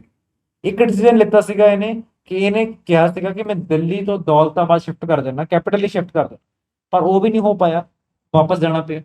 ਤੇ ਰਾਹ 'ਚ ਤੁਹਾਨੂੰ ਦੇਖਣ ਨੂੰ ਕਿ ਕਿੰਨੀ ਜ਼ਿਆਦਾ ਐਡਮਿਨਿਸਟ੍ਰੇਟਿਵ ਕਾਸਟ ਪੇ ਕਰਨੀ ਪਈ, ਬਹੁਤ ਸਾਰੇ ਲੋਕਾਂ ਨੂੰ ਜਾਨ ਗਵਾਉਣੀ ਪਈ। ਫਿਰ ਇਹਨਾਂ ਨੇ ਟੋਕਨ ਕਰੰਸੀ ਦਾ ਕਨਸੈਪਟ ਸ਼ੁਰੂ ਕਰਤਾ। ਪਹਿਲਾਂ ਕੀ ਹੁੰਦਾ ਸੀਗਾ, ਸਿਲਵਰ ਜਾਂ ਗੋਲਡ, ਇਹ ਕਰੰਸੀ ਹੁੰਦੀ ਸੀ। ਇਹਨੇ ਕਿਹਾ ਕਿ ਆਪਾਂ ਟੋਕਨ ਕਰੰਸੀ ਬਣਾਉਂਦੇ ਹਾਂ, ਜਿਵੇਂ ਕਿ ਅੱਜ ਦੇ ਟਾਈਮ 'ਚ ਇੰਡੀਆ ਬਣਾਉਂਦਾ, ਬਾਕੀ ਮੁਲਕ ਵੀ ਬਣਾਉਂਦੇ ਆ। ਕਹਿੰਦੇ ਉਹਦੀ ਵੈਲਿਊ ਆਪਾਂ ਇੱਕ ਮੈਟਲ ਨਾਲ ਪੈਕ ਕਰ ਦਾਂਗੇ, ਪਰ ਲੋਕਾਂ ਨੇ ਉਹ ਫੋਰਜ ਕਰਨਾ ਸ਼ੁਰੂ ਕਰਤਾ, ਲੋਕਾਂ ਨੇ ਆਪਣੇ ਘਰ ਤੇ ਬਣਾਉਣੇ ਸ਼ੁਰੂ ਕਰ ਦਿੱਤਾ, ਉਹ ਵੀ ਇੱਕ ਐਕਸਪੈਰੀਮੈਂਟ ਫੇਲ ਹੋ ਗਿਆ। ਤਾਂ ਬਹੁਤ ਸਾਰੇ ਐਕਸਪੈਰੀਮੈਂਟ ਇਹਨਾਂ ਨੇ ਕੀਤੇ, ਇਟ ਗॉट ਫੇਲਡ, ਐਂਡ ਇਹ ਐਡਮਿਨਿਸਟ੍ਰੇਸ਼ਨ ਦੇ ਪਰਸਪੈਕਟਿਵ ਨਾਲ ਵੀ ਵਧੀਆ ਤਰੀਕੇ ਨਾਲ ਆਪਣੇ ਰਾਜ ਨੂੰ ਸਾਂਭ ਨਹੀਂ ਸਕੇ। ਉਰੋਂ ਤੁਹਾਨੂੰ ਦੇਖਣ ਨੂੰ ਮਿਲਦਾ ਹੈ ਕਿ ਰੀਜਨਲ ਕਿੰਗਡਮਸ ਅੱਡ ਹੋਣਾ ਸ਼ੁਰੂ ਹੋ ਜਾਂਦੇ ਨੇ। ਫॉर ਐਗਜ਼ਾਮਪਲ ਵਿਜੇਨਗਰ ਇੰਪਾਇਰ ਅੱਡ ਹੋ ਗਿਆ, ਫॉर ਐਗਜ਼ਾਮਪਲ ਬਹਾਮਨੀ ਕਿੰਗਡਮ ਅੱਡ ਹੋ ਗਿਆ। ਸੋ ਉਰੇ ਗੱਲ ਆਉਂਦੀ ਹੈ ਜੀ ਮੁਹੰਮਦ ਬਿਨ ਤੁਗਲਕ ਦੀ, ਸੀ is the right answer. Next emperor Krishna देवा राय, again very important personality when it comes to the when it comes to Vijayanagar Empire, the legendary ruler of Tuluva dynasty। तो ये आप पता होना चाहिए कि विजयनगर के केस संगम, सुलवा, तुलवा एंड अरायवडू, ये 4 ਡਾਇਨੈਸਟੀਜ਼ ਹੁੰਦੀ ਸੀਗੀਆਂ। ਤਾਂ ਕ੍ਰਿਸ਼ਨ ਦੇਵ ਰਾਏ ਜਿਹੜਾ ਹੈਗਾ ਉਹ ਤੁਲਵਾ ਡਾਇਨੈਸਟੀ ਦੇ ਨਾਲ ਸੰਬੰਧ ਰੱਖਦਾ ਸੀਗਾ। A masterful treatise on statecraft called ਅਮੁਕਤਾ ਮਲਿਆਦਾ in which language, ਅਮੁਕਤਾ ਮਲਿਆਦਾ ਇਹਨਾਂ ਨੇ ਲਿਖੀ ਸੀਗੀ ਵਿਜੇਨਗਰ ਐਮਪਾਇਰ ਦੇ ਜਿਹੜੇ ਰਾਜਾ ਸੀਗੇ ਕ੍ਰਿਸ਼ਨ ਦੇਵ ਰਾਏ, ਉਹ ਕਿਹੜੀ ਲੈਂਗੁਏਜ 'ਚ ਲਿਖੀ ਸੀਗੀ? Option A Kannada, then Sanskrit, then Telugu, then Tamil. The right answer actually ਬੇਟਾ ਉਹ ਹੈਗਾ Telugu. Telugu is the right answer. Amuktamalyada Telugu ਦੇ ਵਿੱਚ ਲਿਖੀ ਗਈ ਸੀ। फिर गल करते हैं under the administrative setup of the Vijayanagara empire, the Ayangar system was associated with which sphere of governance, केड़ी स्फीयर दे नाल संबंधित हैगा अयंगर सिस्टम? पहला है central military intelligence gathering, then autonomous village level local administration, then maritime customs and port handling, then architectural planning of temples. किहदे नाल संबंधित है जी अयंगर सिस्टम? ये गल हो रही है। सो अयंगर सिस्टम ਦੇ ਨਾਲ ਕੀ ਹੋਇਆ ਸੀਗਾ, ਅਯੰਗਰ ਸਿਸਟਮ ਵਿਲੇਜ ਐਡਮਿਨਿਸਟ੍ਰੇਸ਼ਨ ਦੇ ਨਾਲ ਲਿੰਕ ਹੁੰਦਾ ਹੈ, ਵਿਲੇਜ ਲੈਵਲ ਦੀ ਐਡਮਿਨਿਸਟ੍ਰੇਸ਼ਨ ਸਿਸਟਮ ਨਾਲ ਲਿੰਕ ਹੁੰਦਾ ਹੈ, ਜਿਹਦੇ ਵਿੱਚ 12 ਮੈਂਬਰ ਦਾ ਇੱਕ ਗਰੁੱਪ ਬਣਾ ਦਿੱਤਾ, 12 ਮੈਂਬਰਸ ਦਾ ਗਰੁੱਪ ਬਣਾ ਦਿੱਤਾ ਜਾਂਦਾ ਜੋ ਕਿ ਵਿਲੇਜ ਨੂੰ ਦੇਖਦੇ ਆ, ਉਹਦੀ ਐਡਮਿਨਿਸਟ੍ਰੇਸ਼ਨ ਕਰਦੇ ਤੇ ਬਦਲੇ ਦੇ ਵਿੱਚ ਇਹਨਾਂ ਨੂੰ ਕੰਸੈਸ਼ਨਲ ਲੈਂਡਸ ਮਿਲ ਜਾਂਦੀਆਂ ਜਾਂ ਫਿਰ ਲੈਂਡ ਟੈਕਸ ਵਗੈਰਾ ਦੇ ਵਿੱਚ ਰੀਬੇਟ ਮਿਲ ਜਾਂਦੀ, ਛੂਟ ਮਿਲ ਜਾਂਦੀ ਬੇਸਿਕ। ਸੋ ਅਯੰਗਰ ਸਿਸਟਮ ਗੱਲ ਕਰਦਾ ਹੈ ਵਿਲੇਜ ਲੈਵਲ ਲੋਕਲ ਐਡਮਿਨਿਸਟ੍ਰੇਸ਼ਨ ਦੇ ਬੇਸ ਤੇ। So B is the right answer. Next ਹੈ ਜੀ, ਹੁਣ ਜਦੋਂ ਆਪਾਂ ਵਿਜੇਨਗਰ ਐਮਪਾਇਰ ਦੇ ਡਿਕਲਾਈਨ ਦੀ ਗੱਲ ਕਰਦੇ ਹਾਂ ਤਾਂ ਇਹ ਇੱਕ ਇੰਪੋਰਟੈਂਟ ਇਵੈਂਟ ਬਣ ਕੇ ਆਉਂਦਾ ਬੈਟਲ ਆਫ ਟਲੀਕੋਟਾ, ਜਾਂ ਫਿਰ ਇਹਨੂੰ ਬੈਟਲ ਆਫ ਰਕਸ਼ਾਈ ਤੰਗੜੀ ਵੀ ਕਹਿੰਦੇ ਹਨ। ਟਲੀਕੋਟਾ ਜਾਂ ਫਿਰ ਬੈਟਲ ਆਫ ਰਕਸ਼ਾਈ ਤੰਗੜੀ, ਇਹ ਕਿਹੜੇ ਸਾਲ ਦੇ ਵਿੱਚ ਹੋਈ ਸੀਗੀ ਤੇ Vijayanagara empire was completely razed? ਇਸ ਹੋਈ ਸੀਗੀ 1565 ਦੇ ਵਿੱਚ। C is the right answer over here. So battle of Talikota ਜਾਂ ਫਿਰ battle of Rakshasa Tangadi. Then ਅਗਲੇ ਕੁਐਸਚਨ ਹੈਗੇ ਆ ਉਹ ਆਪਣੇ ਭਗਤੀ ਮੂਵਮੈਂਟ ਦੇ ਨਾਲ ਲਿੰਕਡ ਹੈਗੇ। ਆਦਿ ਸ਼ੰਕਰਾਚਾਰਿਆ ਹੂ ਪ੍ਰੋਪਾਉਂਡਡ ਦ absolute ਮੋਨਿਸਟਿਕ philosophy of Advait Vedant, Adi Shankaracharya पे क्वेश्चन पूछा जा रहा है, established 4 major foundational monasteries या फिर मठs across India, which of the following is not one of those 4 places? आदि शंकराचार्य ने केड़े मठ बनाए सीगे जी across India? आदि शंकराचार्य ने 4 मठ बनाए सीगे across India ਤੇ ਇਹਨਾਂ ਦੀ ਫਿਲਾਸਫੀ ਹੈਗੀ ਅਦਵੈਤ ਵਿਦਾਂਤ ਦੀ। ਅਦਵੈਤ ਮਤਲਬ ਕੋਈ ਭੇਦ ਨਹੀਂ ਹੈਗਾ, ਕੋਈ ਵੀ ਡੁਅਲਿਟੀ ਨਹੀਂ ਹੈਗੀ ਆਤਮਨ ਤੇ ਬ੍ਰਾਹਮਣ ਦੇ ਵਿੱਚ। ਆਤਮਨ ਮਤਲਬ ਇੰਡੀਵਿਜੂਅਲ ਜੀਵ ਦੀ ਗੱਲ ਕਰ ਰਹੇ ਹਾਂ, ਬ੍ਰਾਹਮਣ ਮਤਲਬ ਬ੍ਰਾਹਮਣ ਦੀ ਆਤਮਾ ਦੀ ਗੱਲ, ਜਿਹਨੇ ਸਭ ਕੁਝ ਬਣਾਇਆ। ਉਹਦੇ ਵਿੱਚ ਕਹਿੰਦੇ ਕੋਈ ਭੇਦ ਨਹੀਂ ਹੈਗਾ, ਕੋਈ ਡੁਅਲਿਟੀ ਨਹੀਂ ਹੈਗੀ। ਜੇ ਆਪਾਂ ਅੱਡ ਆਪਣੇ ਆਪ ਨੂੰ ਦੇਖ ਪਾ ਰਹੇ ਹਾਂ ਤਾਂ ਇਹ ਸਾਡਾ ਇਗਨੋਰੈਂਸ ਕਰਕੇ, ਇਹ ਸਾਡੇ ਅਗਿਆਨਤਾ ਕਰਕੇ ਹੈ। ਜਦੋਂ ਆਪਾਂ ਅਗਿਆਨਤਾ ਦੂਰ ਕਰਾਂਗੇ ਤਾਂ ਆਪਾਂ ਨੂੰ ਪਤਾ ਲੱਗ ਜੂਗਾ ਕਿ ਹਾਂ ਆਤਮਾ ਤੇ ਬ੍ਰਹਮ ਦੇ ਵਿੱਚ ਕੋਈ ਵੀ ਅੰਤਰ ਨਹੀਂ ਹੈਗਾ। ਇਹ ਫਿਲਾਸਫੀ ਸੀਗੀ ਆਦਿ ਸ਼ੰਕਰਾਚਾਰਿਆ ਦੀ। ਇਹਨਾਂ ਨੇ ਚਾਰ ਮੱਠ ਬਣਾਏ ਸੀਗੇ ਜੀ। ਉਹ ਚਾਰ ਮੱਠ ਕਿਹੜੇ ਕਿਹੜੇ ਸੀਗੇ? ਇੱਕ ਸੀਗਾ ਸ਼੍ਰਿੰਗੇਰੀ, ਜੋ ਕਿ ਅਗੇਨ ਕਰਨਾਟਕਾ ਦੇ ਵਿੱਚ ਤੁਹਾਨੂੰ ਦੇਖਣ ਨੂੰ ਮਿਲਦਾ ਸ਼੍ਰਿੰਗੇਰੀ। ਫਿਰ ਦਵਾਰਕਾ ਬਣਾਇਆ ਸੀਗਾ ਵੈਸਟ ਦੇ ਵਿੱਚ। ਫਿਰ ਪੂਰੀ ਬਣਾਇਆ ਸੀਗਾ ਈਸਟ ਦੇ ਵਿੱਚ। ਨਾਰਥ ਦੇ ਵਿੱਚ ਇਹਨਾਂ ਨੇ ਬਦਰੀਨਾਥ ਦੇ ਵਿੱਚ ਮੱਠ ਬਣਾਇਆ ਸੀਗਾ। ਸੋ ਆ ਵਾਰਾਣਸੀ ਵਾਲਾ ਜਿਹੜਾ ਆਨਸਰ ਹੈਗਾ, ਇਹ ਹੈਗਾ ਦੋਸਤੋ ਇਨਕਰੈਕਟ। ਵਾਰਾਣਸੀ ਵਿੱਚ ਇਹਨਾਂ ਨੇ ਕੋਈ ਮੱਠ ਨਹੀਂ ਬਣਾਇਆ ਸੀ। ਫਿਰ ਗੱਲ ਕਰਦੇ ਹਾਂ ਆਪਾਂ ਦ ਡਿਵੋਸ਼ਨਲ ਫਿਲੋਸਫੀ ਆਫ ਸੰਤ ਕਬੀਰ, ਜਿਹਨੂੰ ਆਪਾਂ ਕਹਿੰਦੇ ਨਿਰਗੁਣ, ਨਿਰਗੁਣ ਨੇਚਰ। ਹੁਣ ਨਿਰਗੁਣ ਭਗਤੀ ਦਾ ਮਤਲਬ ਕੀ ਹੈ, ਇਹ ਕੁਐਸਚਨ ਪੁੱਛ ਰਿਹਾ। ਪਹਿਲਾ ਆਪਸ਼ਨ ਹੈ ਜੀ devotion centred on Idol worship and specific physical ਇਨਕਾਰਨੇਸ਼ਨ, ਜਾਂ ਫਿਰ ਅਵਤਾਰ ਆਫ ਗੋਡ। ਜਿਵੇਂ ਆਪਾਂ ਗੱਲ ਕਰਦੇ ਹਾਂ ਅਵਤਾਰਾਂ ਦੀ ਗੱਲ ਕਰ, ਵਿਸ਼ਨੂੰ ਦੇ ਅਵਤਾਰ ਦੀ ਗੱਲ ਕਰੀਏ ਤਾਂ ਕ੍ਰਿਸ਼ਨ ਜੀ ਦੀ ਗੱਲ ਕਰਦੇ, ਰਾਮ ਸ਼੍ਰੀ ਰਾਮ ਦੀ ਗੱਲ ਕਰਦੇ, ਉਹ ਅਵਤਾਰ ਨੇ। ਸੈਕੰਡ ਆਪਸ਼ਨ ਹੈਗਾ worship of the supreme divine as a formless, attributeless, omnipresent, universal reality। फिर complete rejection of the concept of soul, फिर ritual intensive sacrifices performed at holy rivers। ਸੰਤ ਕਬੀਰ ਦੀ ਗੱਲ ਕਰੀਏ ਤਾਂ ਉਹਨਾਂ ਨੇ ਭਗਤੀ ਮੂਵਮੈਂਟ ਦੇ ਵਿੱਚ ਇੱਕ ਜੁਟਤਾ ਦਾ ਸੁਨੇਹਾ ਦਿੱਤਾ ਸੀ। ਉਹਨਾਂ ਨੇ ਕਿਹਾ ਸੀ ਕਿ ਕੋਈ ਨਾ ਤਾਂ ਕੋਈ ਵੈਰੀ ਹੈ ਨਾ ਕੋਈ ਬੇਗਾਨਾ ਹੈ, ਸਭ ਇੱਕੋ ਹੈ, ਸਭ ਇੱਕੋ ਹੈ। ਜਾਤ ਪਾਤ ਦੇ ਮਸਲੇ ਵੀ ਤੁਹਾਡੇ ਬਣਾਏ ਹੋਏ ਹੈ, ਇਹਦੇ ਵਿੱਚ ਰੱਬ ਦਾ ਕੋਈ ਯੋਗਦਾਨ ਨਹੀਂ ਹੈ, ਸਭ ਇੱਕੋ ਹੈ, ਸਭ ਇੱਕੋ ਹੈ। ਜਦੋਂ ਵੀ ਇੱਕ ਦੀ ਗੱਲ ਹੁੰਦੀ ਹੈ, ਜਦੋਂ ਇੱਕ ਦੀ ਗੱਲ ਕਰੇ, ਚਾਹੇ ਆਪਾਂ ਸੰਤ ਕਬੀਰ ਦੀ ਗੱਲ ਕਰੀਏ, ਚਾਹੇ ਆਪਾਂ ਗੁਰੂ ਨਾਨਕ ਦੀ ਗੱਲ ਕਰੀਏ, ਜਦੋਂ ਆਪਾਂ ਇੱਕ ਦੀ ਗੱਲ ਕਰਦੇ ਹਾਂ ਨਾ, ਆਪਾਂ ਗੱਲ ਕਰਦੇ ਹਾਂ ਫਾਰਮਲੈਸ ਦੀ, ਕਿ ਜਿਹਦੀ ਕੋਈ ਫਾਰਮ ਨਹੀਂ ਹੈਗੀ, ਹਰ ਜਗ੍ਹਾ ਮੌਜੂਦ ਹੈ, ਇੱਕ ਹੈ, ਅੱਡ ਅੱਡ ਨਹੀਂ ਹੈਗਾ। ਤਾਂ ਇੱਕ ਦੀ ਗੱਲ ਕਰ ਰਹੇ, ਨਿਰਗੁਣ ਦੀ ਗੱਲ ਕਰ। ਸਗੁਣ ਦੀ ਗੱਲ ਕਰੀਏ ਤਾਂ ਉਹ ਆਪਾਂ ਗੱਲ ਕਰਦੇ ਹਾਂ ਵਿਦ ਐਟਰੀਬਿਊਟਸ। ਨਿਰਗੁਣ ਮਤਲਬ ਕੋਈ ਐਟਰੀਬਿਊਟ ਨਹੀਂ ਹੈਗਾ, ਬਸ ਹੈ। So, worship of Supreme Divine as a formless, attributeless, omnipresent, universal reality. B is the right answer. Next है दोस्तों, the Vachan literature, composed of short, rhythmic, sharp, socio-religious critiques in Kannada language, is associated with which prominent historical bhakti movement? ਵਚਨ literature ਦੀ ਗੱਲ ਹੋ ਰਹੀ ਹੈ। ਵਚਨ literature ਤੇ Kannada language ਦੇ ਵਿੱਚ ਲਿਖੀ ਗਈ ਹੈ। ਤਾਂ ਵਰਕਾਰੀ ਜਿਹੜੀ ਮੂਵਮੈਂਟ ਹੈ ਉਹ ਲਿਖੀ ਗਈ ਹੈ ਮਹਾਰਾਸ਼ਟਰ ਨਾਲ ਉਰੇ। ਤਾਂ ਜੇ ਵਰਕਾਰੀ ਨਾਲ ਸੰਬੰਧ ਹੁੰਦਾ ਤਾਂ ਫਿਰ ਭਾਸ਼ਾ ਕਿਹੜੀ ਯੂਜ਼ ਹੁੰਦੀ? ਉਰੇ ਮਰਾਠੀ ਯੂਜ਼ ਹੋਣੀ ਸੀਗੀ, ਪਰ ਉਰੇ ਤਾਂ ਗੱਲ ਕੰਨੜ ਦੀ ਹੋ ਰਹੀ ਹੈ। ਕੰਨੜ ਕਿੱਥੇ ਹੋਊਗੀ? ਕੰਨੜ ਕਰਨਾਟਕਾ ਨਾਲ ਲਿੰਕ ਹੋਊਗੀ। ਤੇ ਜੋ ਕਿ ਆਨਸਰ ਸਹੀ ਵੀ ਹੈਗਾ, ਇਹ ਵੇਰਾਸ਼ਿਵਾ ਜਾਂ ਫਿਰ ਲਿੰਗਾਇਤ ਮੂਵਮੈਂਟ ਦੇ ਨਾਲ ਲਿੰਕ ਹੁੰਦਾ ਜੀ ਵਚਨ ਲਿਟਰੇਚਰ।